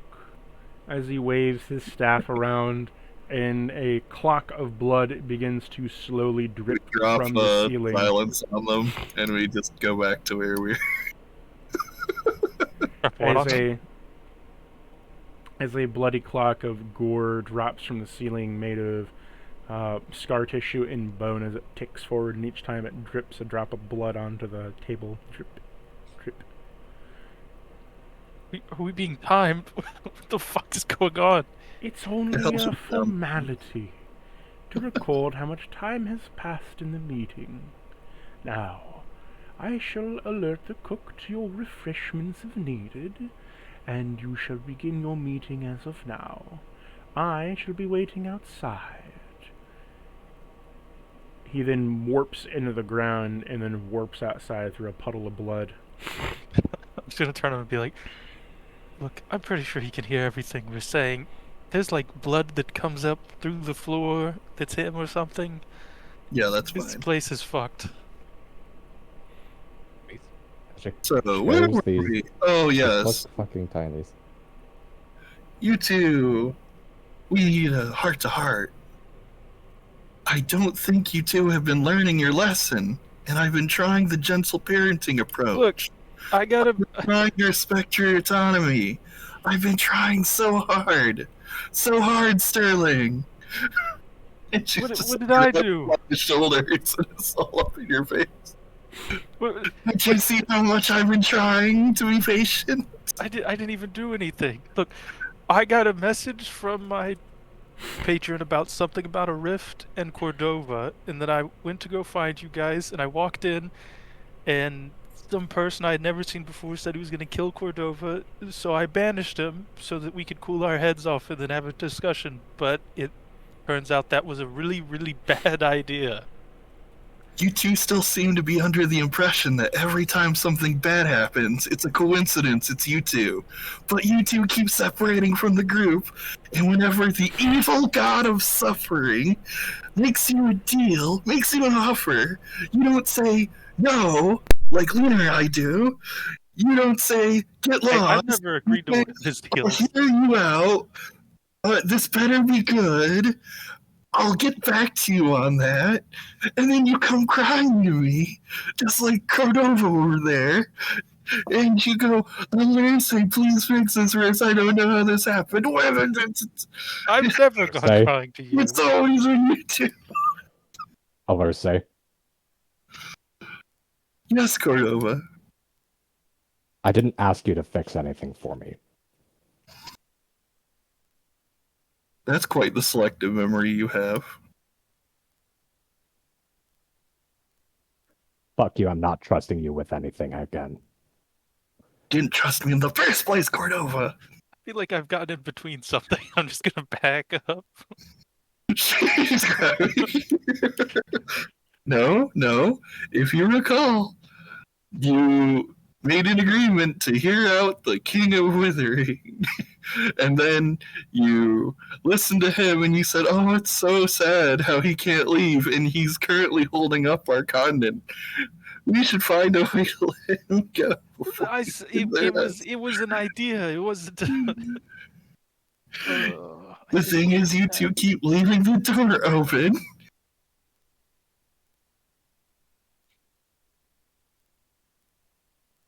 Yeah, but he's my friend's father. I had to help him. You know, it's.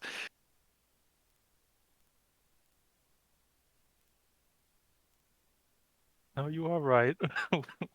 We do leap before we look. And what happened the last dozen times you two leapt before you looked? And how many of those times did I explicitly tell you to do something else? And you, when you say, yeah, that's a good idea, Lacey, did you go and do something else at the last minute? I can't remember a single time that's ever happened. It's kind of the problem, isn't it?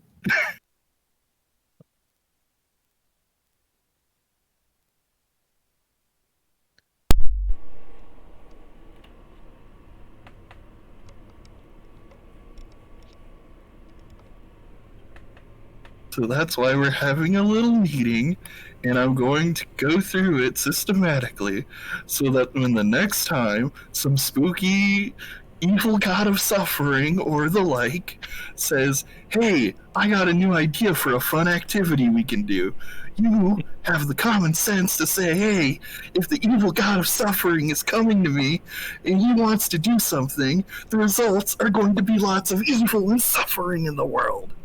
The name would give it away, but you keep trusting him over me, and I don't get it. Cordova's going to stand up, and he's going to start walking out. As you attempt to try to leave through the door shoves against you and pushes you back.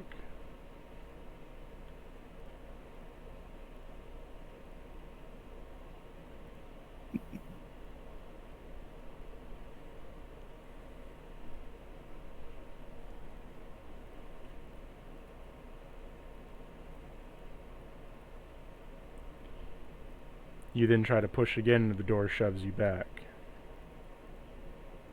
The only bad deal I ever took was the one with the Withering King, which nothing bad has happened yet. And I only took that because he put a mark on my hand, and I wanted to get rid of it. Cordova's gonna look down to Sterling. Sterling, do you think Reverend might listen if you dismiss me from this meeting? I feel like Cordova, I might get in trouble. Not too long ago, maybe 15, 20 minutes ago, you asked me to punish you, and now you're running away again. What's the deal with that? Cordova's gonna turn around. Alorse, we agreed that if I stepped out of line, you would put me down. No, you said knock some sense into you if you were acting motherfucker.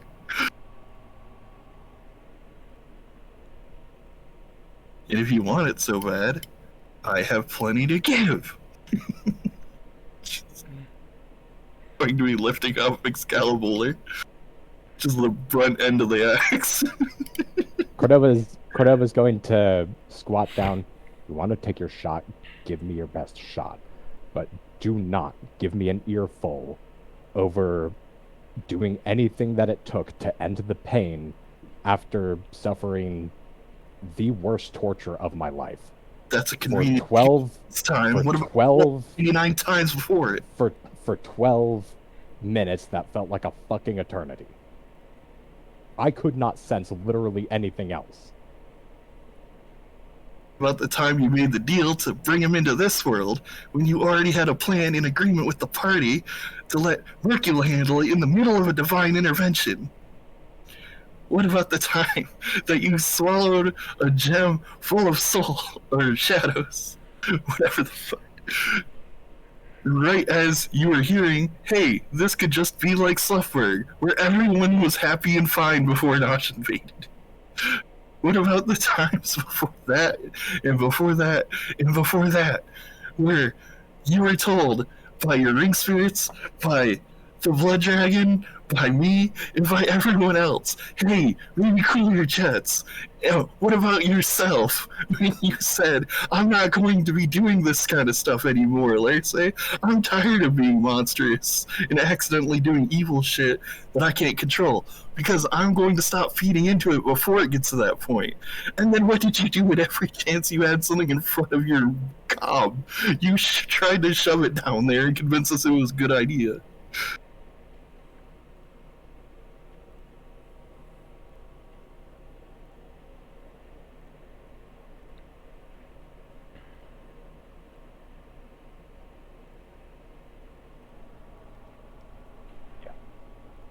So now, when we play it the way you want, where we're punishing you like you asked, and we're keeping you on a leash like you asked, suddenly you don't want to play that game.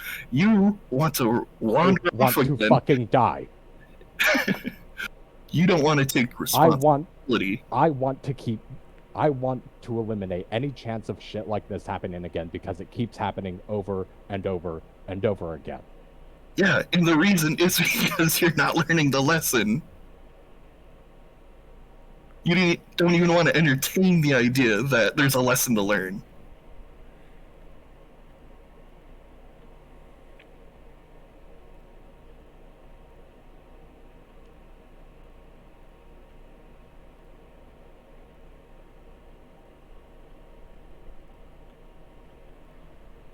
I've known what that lesson was this entire fucking time, okay?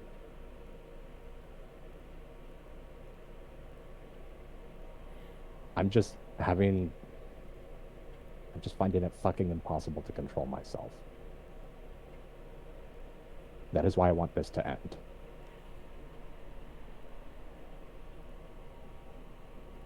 Yeah, you want to take the selfish coward way out. Oh, fuck you.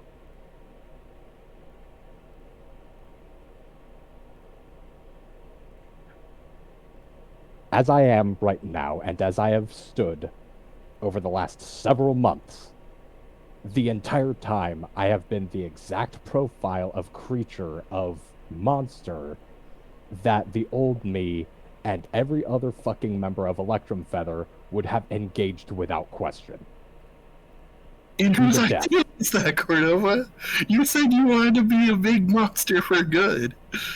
And every time someone said, hey, slow your roll, you said, Yeah, and it no, I'm going to keep doing this. Yeah, and it turns out that process and the methods available for that process have been unbelievably fucked.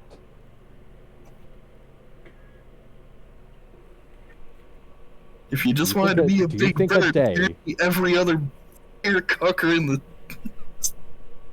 What was it, Steel Feather? Steel Feather Mountain Range? Yeah, it was Steel Feather. Yeah, the Steel Feather Mountain Range just gets that big naturally over time. Yeah, sure, because locking me in a tomb or dungeon or whatever for 150 years is totally an option for this. I feel like it'd Do be you way think more a day- agreeable with your morals than what you've been doing. Yes, it would have. But I'll let her say, do you think a fucking day goes by that I do not curse myself for picking up that fucking soul magic and it leading to this array of bullshit?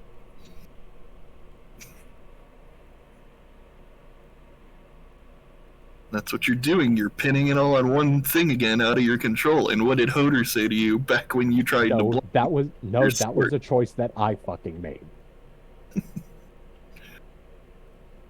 You tried to blame your sword before and thought you could just bury it in the mountains and then walk off and go, oh, well, you know, I couldn't control it. Oh, fuck me for trying to go cold turkey by putting the method of doing the thing out of my reach. Even if you didn't have the sword, you were just gonna eat things like you do anyway. I wasn't able to fucking do that back then. Had you tried? Because I'm pretty sure you tried in the very next dungeon.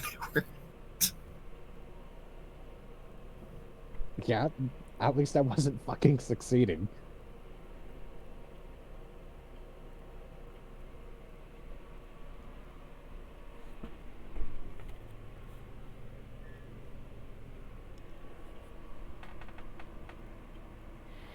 I'm just saying, all this trust you keep spouting at me is quite the...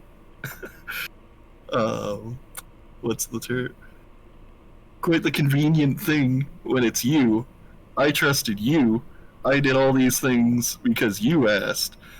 And then every single time that it was on the other foot, you didn't trust me not once. Not a single time.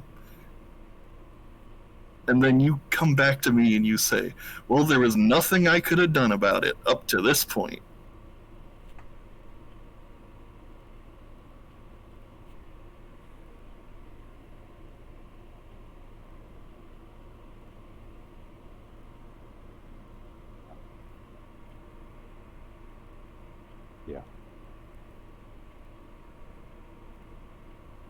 That's unfair to you, that's unfair to everyone who's been affected by you, and that's unfair to everyone who's been supporting you despite it.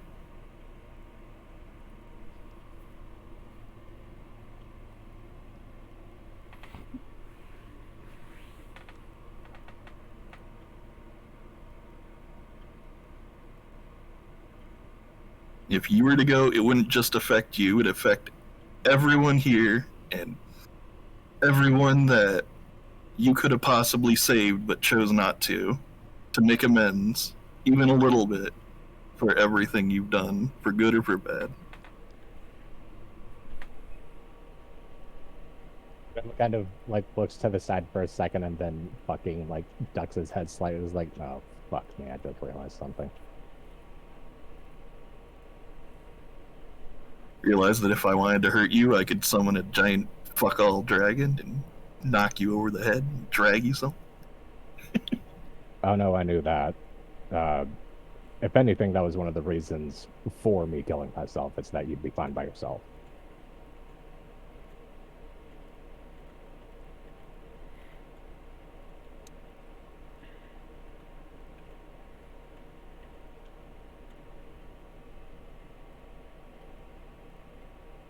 I mean, think about it, Alerse. Come on, you can hit as hard as me or even harder on any day of the week. I mean, granted, only a couple times every so many some odd hours before needing to take a nap, but you can fucking do it.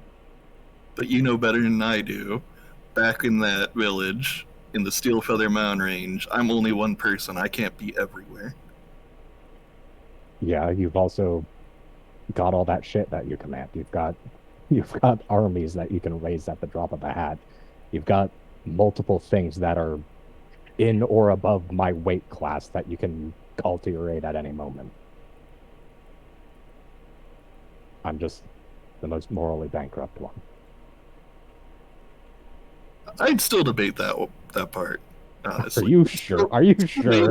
Are you fucking sure about that? We're still waiting to hear out on Sir Tiny. I mean, fuck me. He's really hard to fucking track about what he's been up to. Yeah, he's a bit of a fucking black box.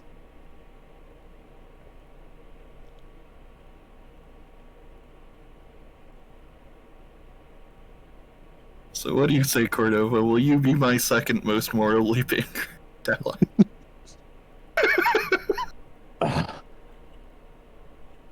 You do understand that there's probably all sorts of relatives and shit from those people that were in those villages, like Flattens, that are gonna want a piece of me, right? Rightfully so.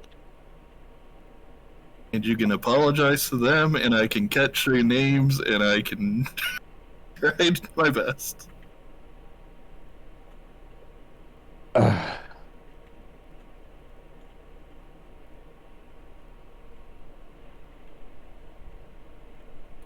If you can stop them from getting themselves killed in trying to get vengeance on me. And no, I don't just mean, like, it legitimately, when you get to the size that I am naturally, it can be a bit easier to,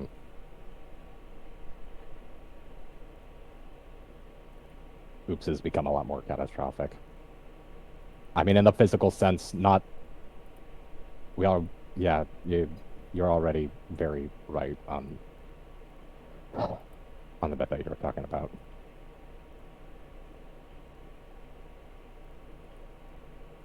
I was right about every bit I was talking about, but go off, King.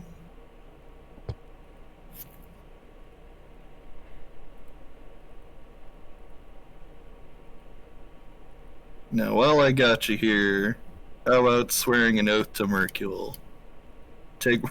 Oh, fuck off. To take no more souls from the afterlife. From the afterlife. I mean, it's not a lot. Am I like reaching in there and fucking? You did eat some souls and then hand them off to Nero. Just saying, an oath would help.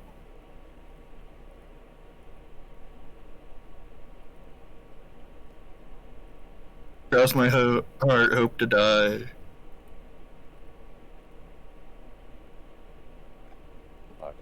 Pretty sure I need to slip that bastard's leash, but like if you don't mind, I'd rather not slip it by trading it in for another one. Okay, maybe another time.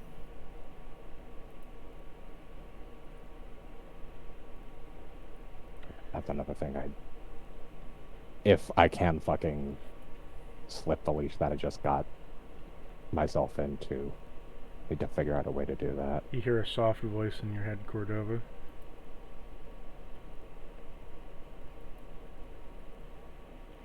Soft voice in Do my you head. let it in? Does it sound like neural? I don't know. Or does like a sock Does puppet? it? Sorry, what was that, Cactus? Take a chance.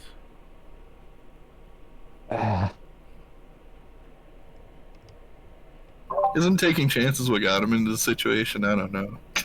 That's a good point. I was gonna say, given the recent course of events, although I guess, like, Nerul's voice isn't typically described as soft, now is it?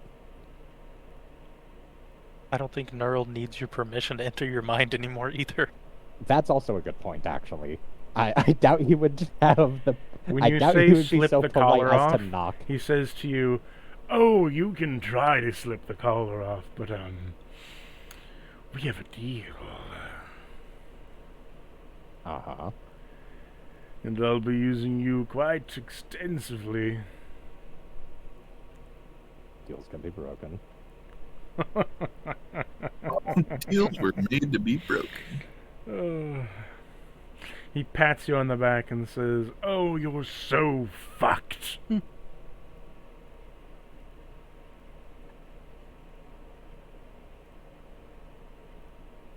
They're doing that. Can I have tried to sneak off? You try to leave the room as the flash doors push you back and say in your head, "Master Sterling, are you wishing to end the meeting?"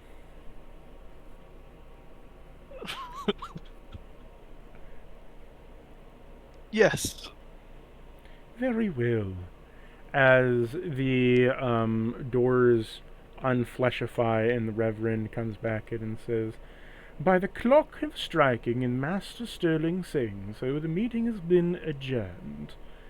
It has been quite a happy time to service you, my lord."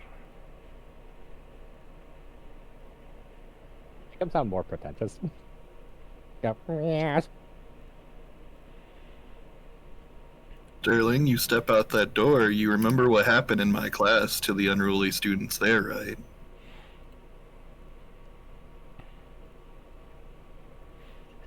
I wasn't even a part of most of this discussion.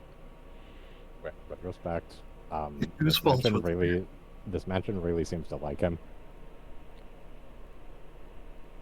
So maybe do a little bit of picking and choosing your battles, just a little bit. "Oh, my dearest friend, Cordova, I have a little rather task for you to do." Is that no roll again? Yes. Motherfucker, when I get my talons on you.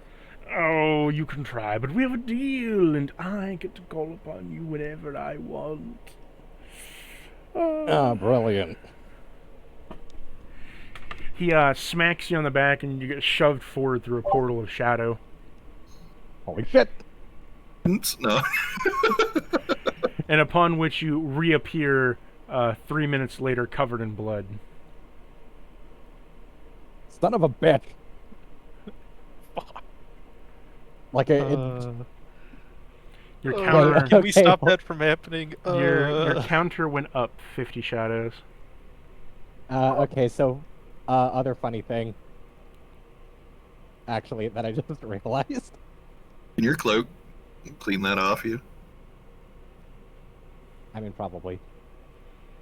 It licks it off you. Okay, hold on a sec. Let me, Just like, ew, ew, ew, it's like a dog tongue, ew. okay, you said 50? 50 more shadows. And do you wish to remember anything? You have a choice.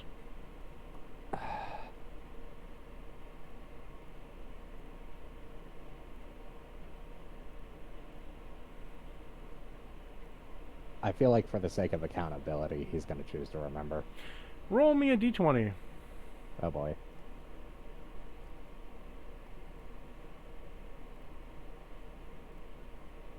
Three. You hear a dark elf child crying for their mother.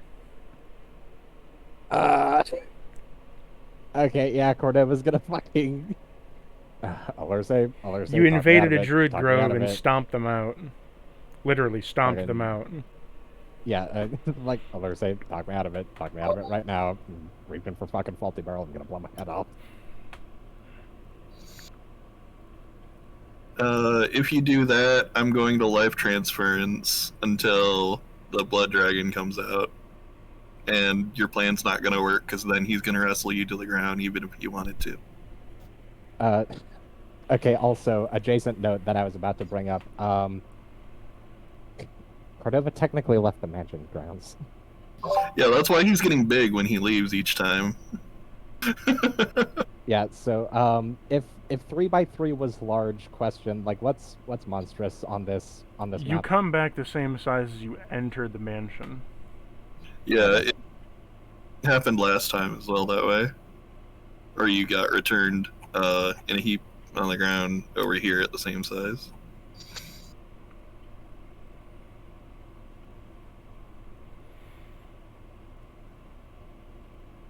Your tummy's a little upset.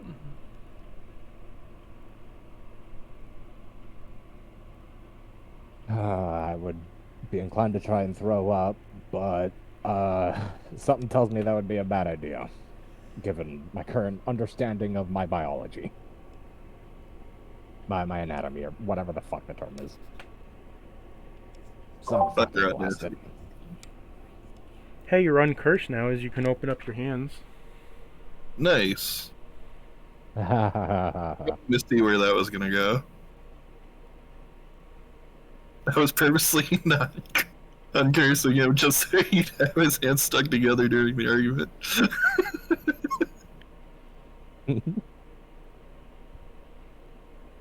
Need to get like a magic item that has Forbiddance enchanted on it so he can't be teleported away.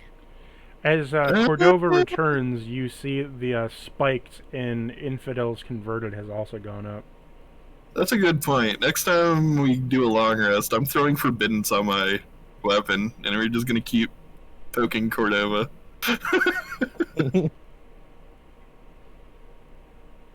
Right now, it's a bestow curse. So. Nero comes by with a sports hat and says, "Good job, old sport. You really went in there and got a home run. I'm real proud of you. Really Fuck you, cleared you him made off me- the ball field." Fuck you, you made me trample some poor fucking family. Oh, I is want to the- get my fucking Oh, hands is on the you. monster feeling bad for his actions? Oh, no. Whatever will you do? What a pity. Rip your spine out of your ass. What a fucking pity. You agreed to the deal, and now the consequences of your actions backfire. Oh, well. But just remember that I helped you, and I'm helping you get where you need to be, and you have it to owe to me. You're enjoying your power, whether you hate me or not. Fuck you.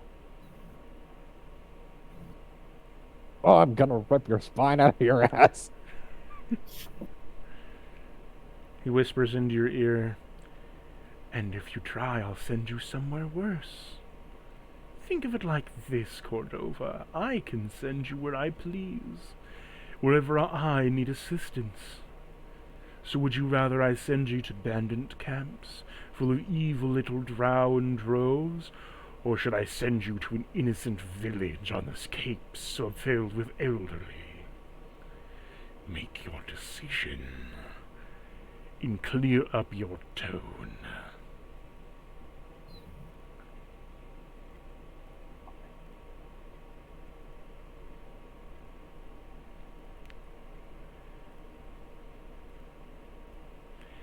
He then says to you, "Don't think your life would end so short. I'd revive you with one of the many souls I possess. You're my possession now."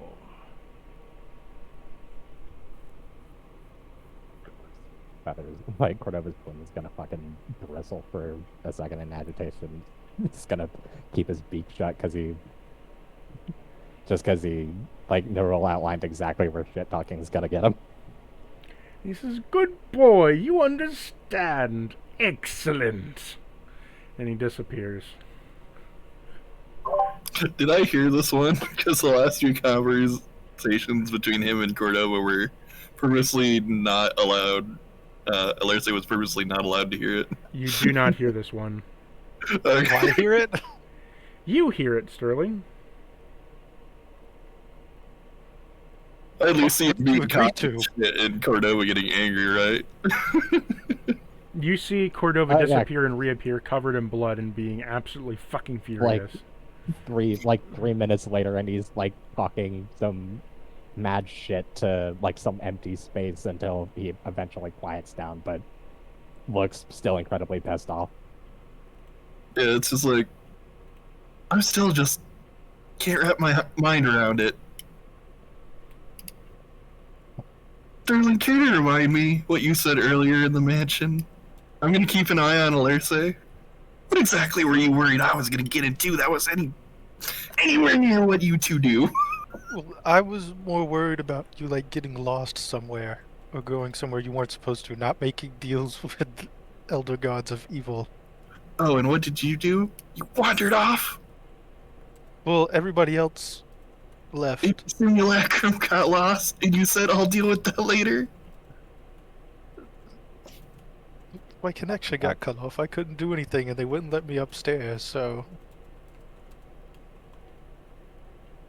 He wandered off and got drunk while I was being tortured. I didn't know you were being Motherfucker. tortured. And that's No, not the I'm not. time, Sterling. That's not No. the first time you just kind of called it quits. Believe it or not, Sterling, I'm not angry at you. Oh, but I am. I'll be angry for the both of us. She's got all of your shoulders again. Cordova's gonna squat down and like pat Alerce on the shoulder. Thank you. That way I can direct all of my seething hatred towards Nerul. Yeah, that's great. Look, So what do we do about him being tortured? How do we stop that? I can help build resistance, if you want to do that. We got plenty of options, but first, I need my spell slots back. We haven't rested for a while. We gotta sleep in this Yeah, house. I'm kind of fucking exhausted. Where's Lena at? She should have been back with Abelard by now. It's been like 5 It's having minutes. fun being responsible. It's been more than 5 minutes. It's been quite a while. And while we head back to Lena... So, Lena, you walk up the staircase to find yourself in the Never Lounge. As you walk up to find a shadowy black figure sitting in a chair, dressed in a full tuxedo suit and tie, with his heads, with the head of him being like shadowy black roots that go into the ceiling. Hello, Mistress Lena, for it is a pleasure to make your acquaintance. For I Oh my am Mr. Umbresola. That sound was my cat running up on my desk, immediately smacking into my screen and knocking my entire webcam. Stupid fucking cat. Cat. Right. Nice to meet you. Do I know you? We met once or twice before, but I am the caretaker of this mansion. Mr. Umbresola. Can she roll to see if what she remembers of him? Sure, roll me history.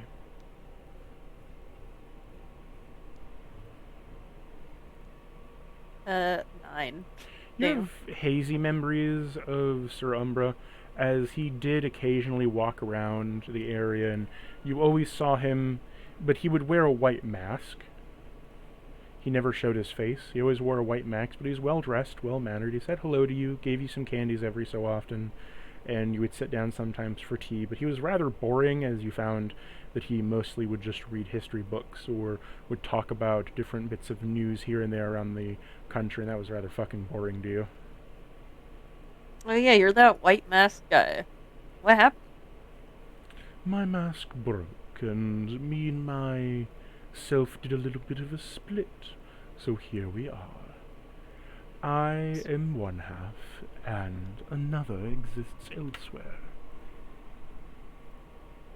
You split because of the mask? Yes, in a way. The mask held our conjoined personality. One was to serve, and another part was to serve in a different way.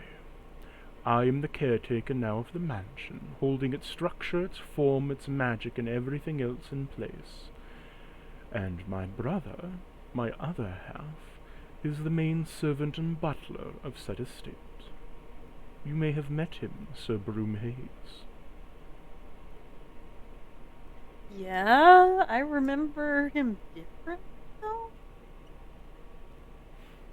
He seemed familiar? Is that why he felt familiar? You two are literally the same thing? We are But related, split? but Oh. same. Okay. Well, congratulations.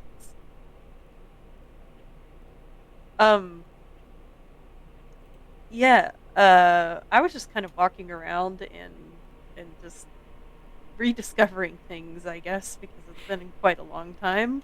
It has been an exorbitant amount of time since I have last seen you. I must say, without getting into the petty trivial matters of why you're here, I shall be sitting in for, at the moment, Sir Orcus. I have brought you here today, Lena, because you are to be the head of this state. As Orcus grows old, you are to take over this mansion, as well as the people within it. And you are to cleanse the mansion itself. For I am Okay. growing old and withered and cannot hold its darkness in place. By cleanse, what do you mean? And also, does that mean I have to stay here? To cleanse the mansion, one must remove Orcus's soul. He will try to Oh. dissuade you from such a thing, but I implore you not to listen to him. His soul is what infects this mansion, keeps its shadows at bay, keeps the spirits around, and hogs a bit of all the darkness, and as it swells, it tries to take in everything under its control. I am doing what I can to hold such things back, and now I've been condensed to the Never Lounge, where none may ever enter, and never shall leave. Well, I shall never leave, that is.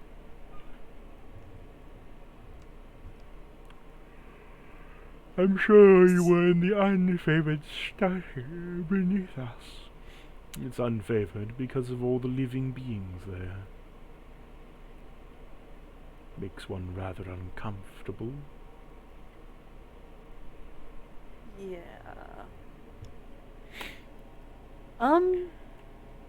So my understanding is that my grandfather gave Orcus this place, is that right? Not quite. Your grandfather was a bit of an odd duck.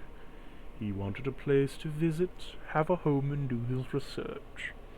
He did his research within the basement of the manor, experimenting on all kinds of things. I was the owner of the manor, and took good care of it. Our deal was simple. He would help me in my assistance. My assistance, that is to keep the members of the mansion living well and in harmony, to make this a place where time forgets, a place outside of time. and he would do that for me, and I would give him residence. He fulfilled our bargain in a way, but instead, after my mask broke, and I could not hold him to the same accountability, he did what he's done now. He's given the property to me, but the herald of the magic to Orcus.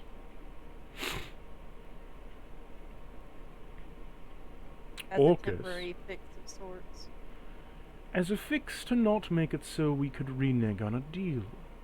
And by spitting me in the back when I split, I am now unable to be at full strength to hold up that bargain.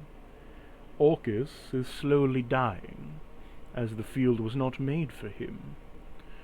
But my power is slowly withering, as I have to contain him from ruining said invention.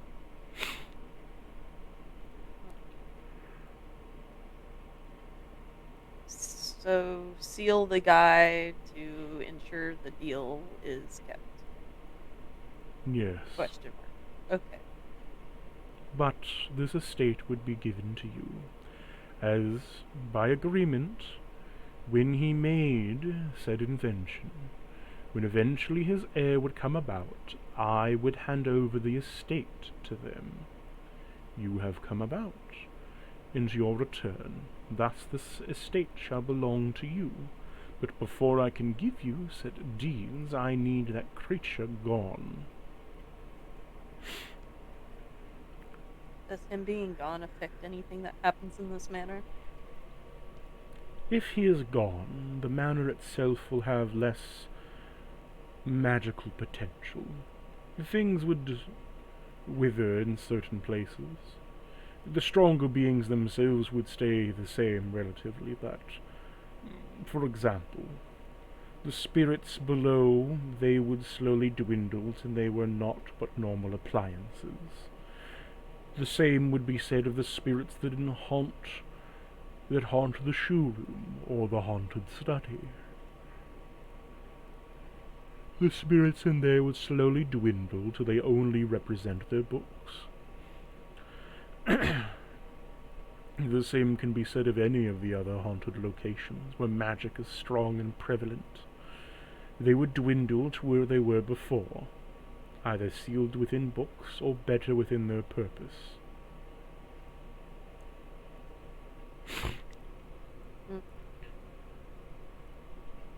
They did seem happy, but at the same time, I don't think I want my fork to talk to me in my mouth. So, fair enough. It would be a slow process, taking a couple 100 years. Mr. All Stark, I things- don't feel so good. All things need to pass on.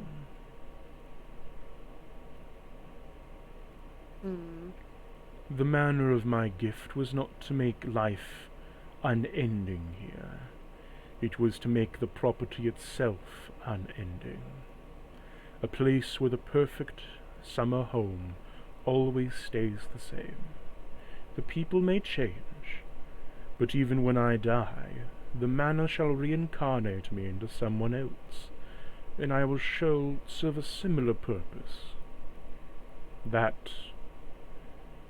there is the beauty of the Forever Manor.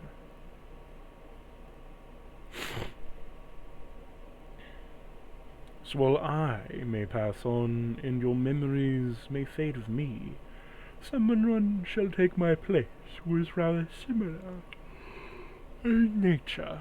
Someone new for you to get to know. Can she roll a perception, because we are supposed to be meeting, like, the head of this manor, quote unquote, and the guy that this guy wants to get rid of, but she's like, is he telling me everything about this guy that I need to know? You can roll me an insight. He's like, "Oh, good at that." Oh, 17. To your knowledge, he's being as truthful as he can. the way that he talks is more of like half-truths. But when he says about the manor is that he is telling a story. You can't tell whether he has all the beats or not, because you're not, privy to all the knowledge. But to right now, you believe that he's telling you everything. But with your cautious nature of this house, he may not be the only one that you're supposed to trust. While he is the owner of the manor's property, he is not the current owner of the invention. Yeah. Okay.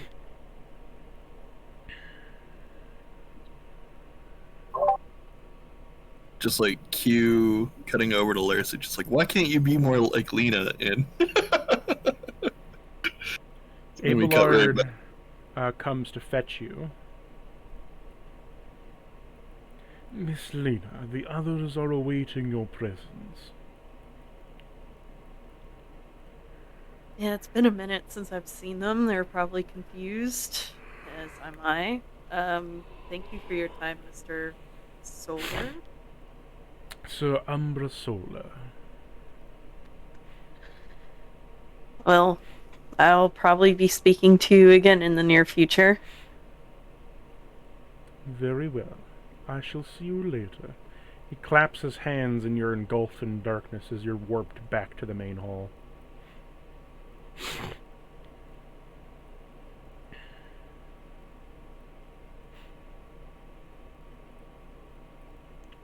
Some of these Broomhaze. guys are really handy. Broomhaze walks over to you.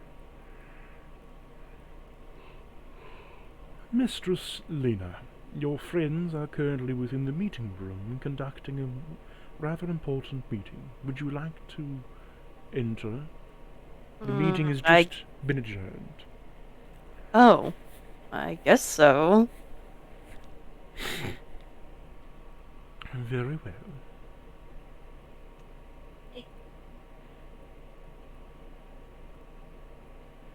Lena walks through the door with Abelard. Ah, Lena, sweetie, we were just wrapping up. Yeah, I Yeah, heard there was a like, meeting. Why yeah. was there a meeting? Oh, Cordova just ran into a spot of trouble again. But not you, right? You're my responsible one, and I don't say it enough, but I appreciate you so much.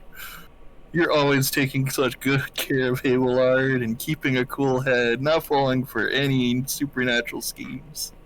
Oh, here, take this and get yourself a treat next time you're in town. She hands you 10 silver. Okay, I think we all need cool heads right now. Cool heads. So that wouldn't have anything to do with that massive fucking bang. That sounded like a thunder crash outside, right? That was Cordova that attacking me. later. That was Sterling. Oh, yes, a little is both. You'll not destroy my childhood summer home. Well, apparently, I lived here, I think, or something. Everyone keeps calling me Master Sterling. I don't know what's going on. Did she roll a history to see if she remembers anything about him being here? Sure.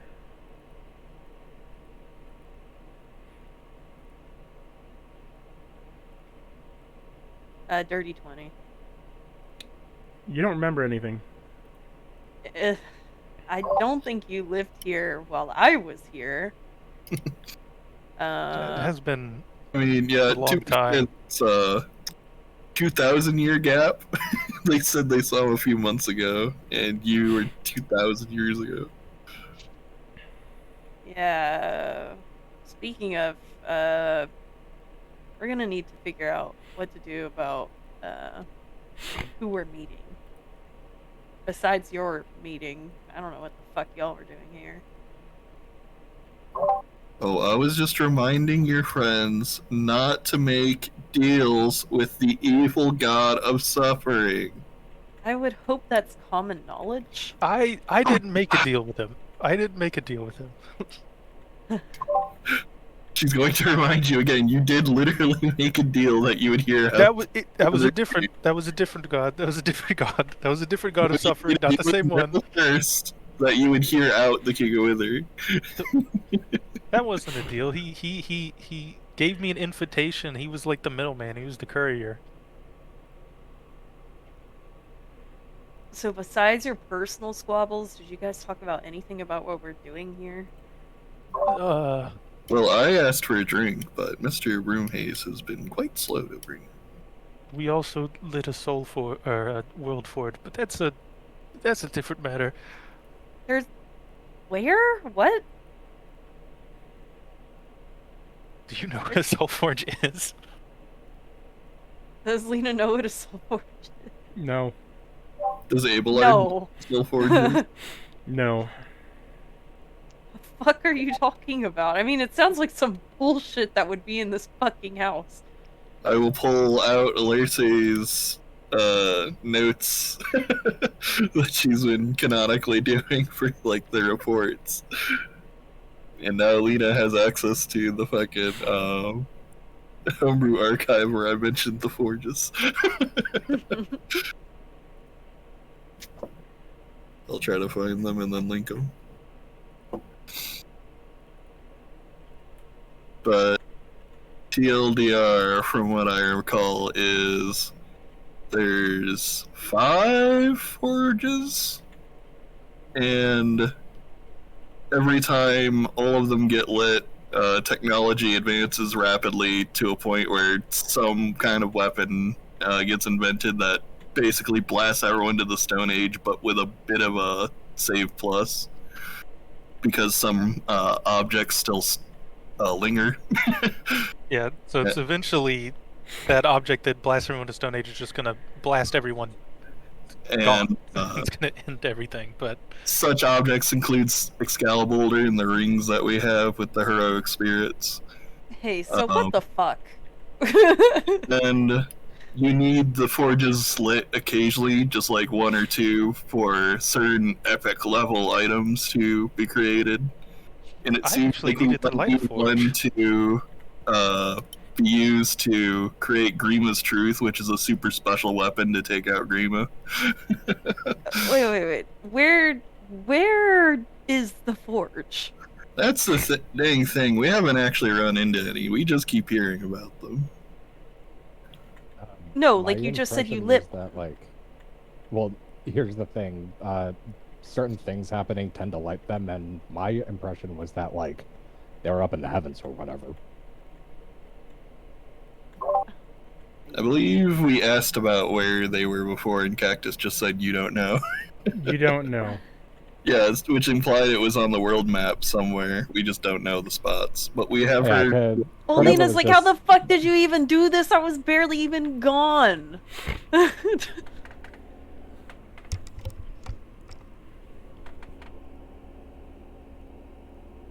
Welcome to D&D. And also, welcome to Alerce's fucking issues with Sterling and Curto. No, she's Also- gleaned to that at this point. Also, I have no fucking clue where exactly he's sending me, but, like, either here or if we eventually get to Izlovent, if you start hearing about attacks from something that, that matches my description, that Yeah, was but me. it stand out. I think you guys just need to stay in solitary confinement somewhere. Why was I I the would one love locked to. up? Y'all need to be where I was before we I even fucking... I would love There's to the at this group point, leader. but I would love to at this point, but unfortunately, I don't think it's an option anymore. Oh my god. He was like pulling her hair. Stressing out. Okay. We need to get in touch with Orcus whenever he fucking comes, because apparently she's gonna look behind her. Who the fuck is that, by the way? Can I be that's the talking about Reverend. this around him? That's he a can hear reference. everything we say anyways. Yeah, they got a lot of nasty opinions. Don't listen to them, Lena. Don't let them influence you. He just waves. Hilarious, I She see gives you. like a really weak, crooked smile at him and just goes like, "Okay, listen. I'm being told that I need to get rid of Orcus, but I don't know all the information I need to know, and I need to get into this damn basement." I know, they sounded so sweet with the haunted mansion and the name Orcus and the... Well, the they were just mansion giving off itself is nothing but fine. good vibes. The mansion is fine. The issue is that there's some type of pact in place between the landowner and the actual master of this place, and there's an agreement where I'm supposed to be the master of this place now, but Orcus is like really old and clinging to life and just needs to go. So yeah, I don't know. I need to look around a bit more.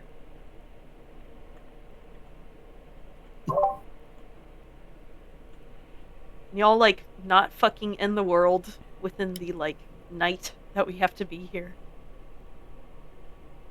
I try. think we can accomplish that with me keeping an eye on them. He said he wasn't going to stop the masters of the house from going upstairs, though, so hey, why don't you and Sterling take a walk up the stairs and go visit Mr. Orcus instead of waiting till tomorrow? I don't know if I can just do that. I mean, I can just literally do that, but I don't know if he'd be willing to like give me the Didn't you information. say Well, we you need could to get talk rid to of Mr. them? Broomhaze. I don't He think it matters seems if he's to- willing or not. Yeah, Mr. Orcus, from the Well- sounds, retired early for the night, so really Mhm. all you gotta do with him is... And he's done... Well- And then we ask questions. Well, hey, this is the place that my grandfather did experiments in the basement. I kind of want to check that first. Really You know, honey, quickly. you have no idea how little that narrows it down. Exactly. It really does. Isn't the Phantom in the basement? I was about to say, hey, Cordova, didn't you mention something in the basement? A sibling? Yeah, that's another thing I fucking regret. Oh boy. Look, Yeah. it might sound fucked up, but I kind of regret not even bothering to meet them. Like, I don't know what their past has been like. They're the only other thing that's apparently made from the same shit that I'm made out of. So we're just having a family reunion here. Well, didn't you say that Nerl said that, unlike you, he wasn't made from Aarakocra wishes, he was made from the nightmares of another world? Did I say Nightmares of Another World? I don't think I said that. That was specifically what Nerl said, yes. That's specifically what Neural said, is he wasn't made from the Aarakocra stuff, he was made from the nightmares of another world. Oh, okay. And that was also tied into what I posted earlier in the COC OOC, because Cactus literally told us about this 20 sessions ago on the dot. Names. And what did I say 20 sessions ago? When Sterling got his little vision, there was basically all the shit in the bad timeline of the other world going on, and a big tentacled creature with lots of teeth got hit by I assume the lands above, because it was radiant streaks, and now only a tiny, tiny fraction of it remains sealed inside some place. Wait a minute, that's supposed to be the bad timeline? Then there was some shit about things turning into mercury, and the mercury flying outward and slicing and piercing the timelines next to it, and all of you were like, this is way too high concept for me to understand, and Cactus said, oh, don't worry, you'll understand it later, winking to the camera. And here we are. So if anything, if that's the bad timeline, if anything, that kind of And doesn't also, sound like another... It was bad timeline, that's not our bad time. Sorry, what was that? To be fair, that's Mozo's bad timeline, not ours. Remember, every single time Cactus mentions like the Vampire Lord and the Queen of Decay fighting, and there's like the beaches covered in blood and the red water. That's the bad timeline. Every single time he mentions that stuff. Oh. That's also where Neural sent those souls. You're slowly It's also figuring the besides story the- out. You're getting there. I'm giving you all the pieces and you're not figuring it out. Well, apparently, what I need to figure it out is like wait 50 sessions in some cases. Well, sometimes I give you information, but like it's a lot to take in. So then I'm like, okay, well I'll trickle more in as we go, and then you get another big drop. Yeah, because I was laughing when you dropped some like pretty big names in like session 10 and before, and then that did not come up until session 60 and onward. They weren't relevant for a while. Things take time. Also, the party wasn't mature enough back then to handle it. Talking about things, would I know how to use the forge that was just lit to do the thing my patron wants to do? Would you know how to use the forge? No. To reforge your Would patron. I know how to let my patron use the forge? That would require you knowing where the forge is. He's like, light a forge, and it's like, okay, I did it, now what? Just like tell your patron, like, go wherever that soul went. Quick, after that soul. Why did your Get 'em. patron tell you to light a forge again, Sterling? To Remind us all. reforge his body. Because He it wanted Yeah. to reforge his body so he wouldn't. Yeah. So how are you going to be able to Split find the between the two. forge if you don't know where the forge is? I don't know. That was his part of the deal. That's the I was part where- supposed to light it, and he was supposed to use it.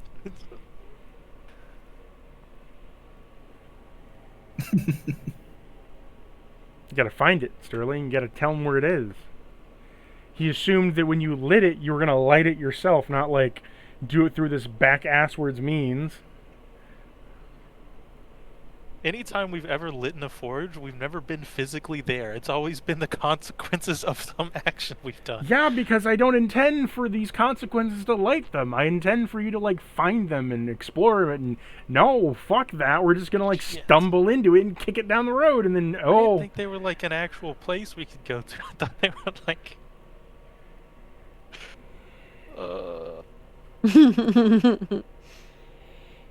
I have laid them so... I thought I laid them out so fucking well to, like, be like, hey, they're pretty obvious where they are, and each and every time you either walked past them, over them, or sometimes literally walked past the door that would get you to them. Oh my god, we've been that close. Campaign where Jay and I went the whole way without any magic items for the party. Oh my god. Yeah. You passed 2 on your way here from Steelfeather Mountain Range. Fuck. There had to be one at the bottom in the fucking Shadow Realm maze dungeon, right? There had to be one there. I mean, there is a sword there, which I believe also corresponds to a point of power. Because it's Bruce's sword. Yes, that is a point of power. I am a smart boy. You also haven't explored the rest of Vrisk's dungeon, where there is a forge.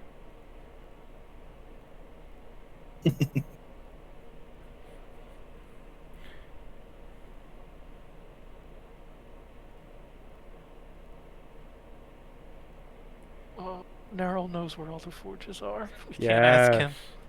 He does. He knows the He knows general. where all they are. Well, he knows the general locations of them because you've passed them. But The last time when the forges all got snuffed out, it was because we let Nerl back into the world. So I'm guessing he used them. yes, 'cause they Yeah, don't- like 5-ish things did happen all at once.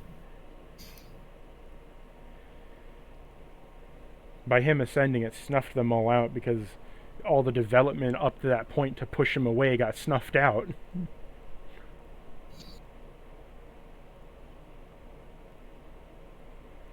Anyways, we're gonna end session there because I feel that we've melted. I feel like I've melted your brains enough for one night.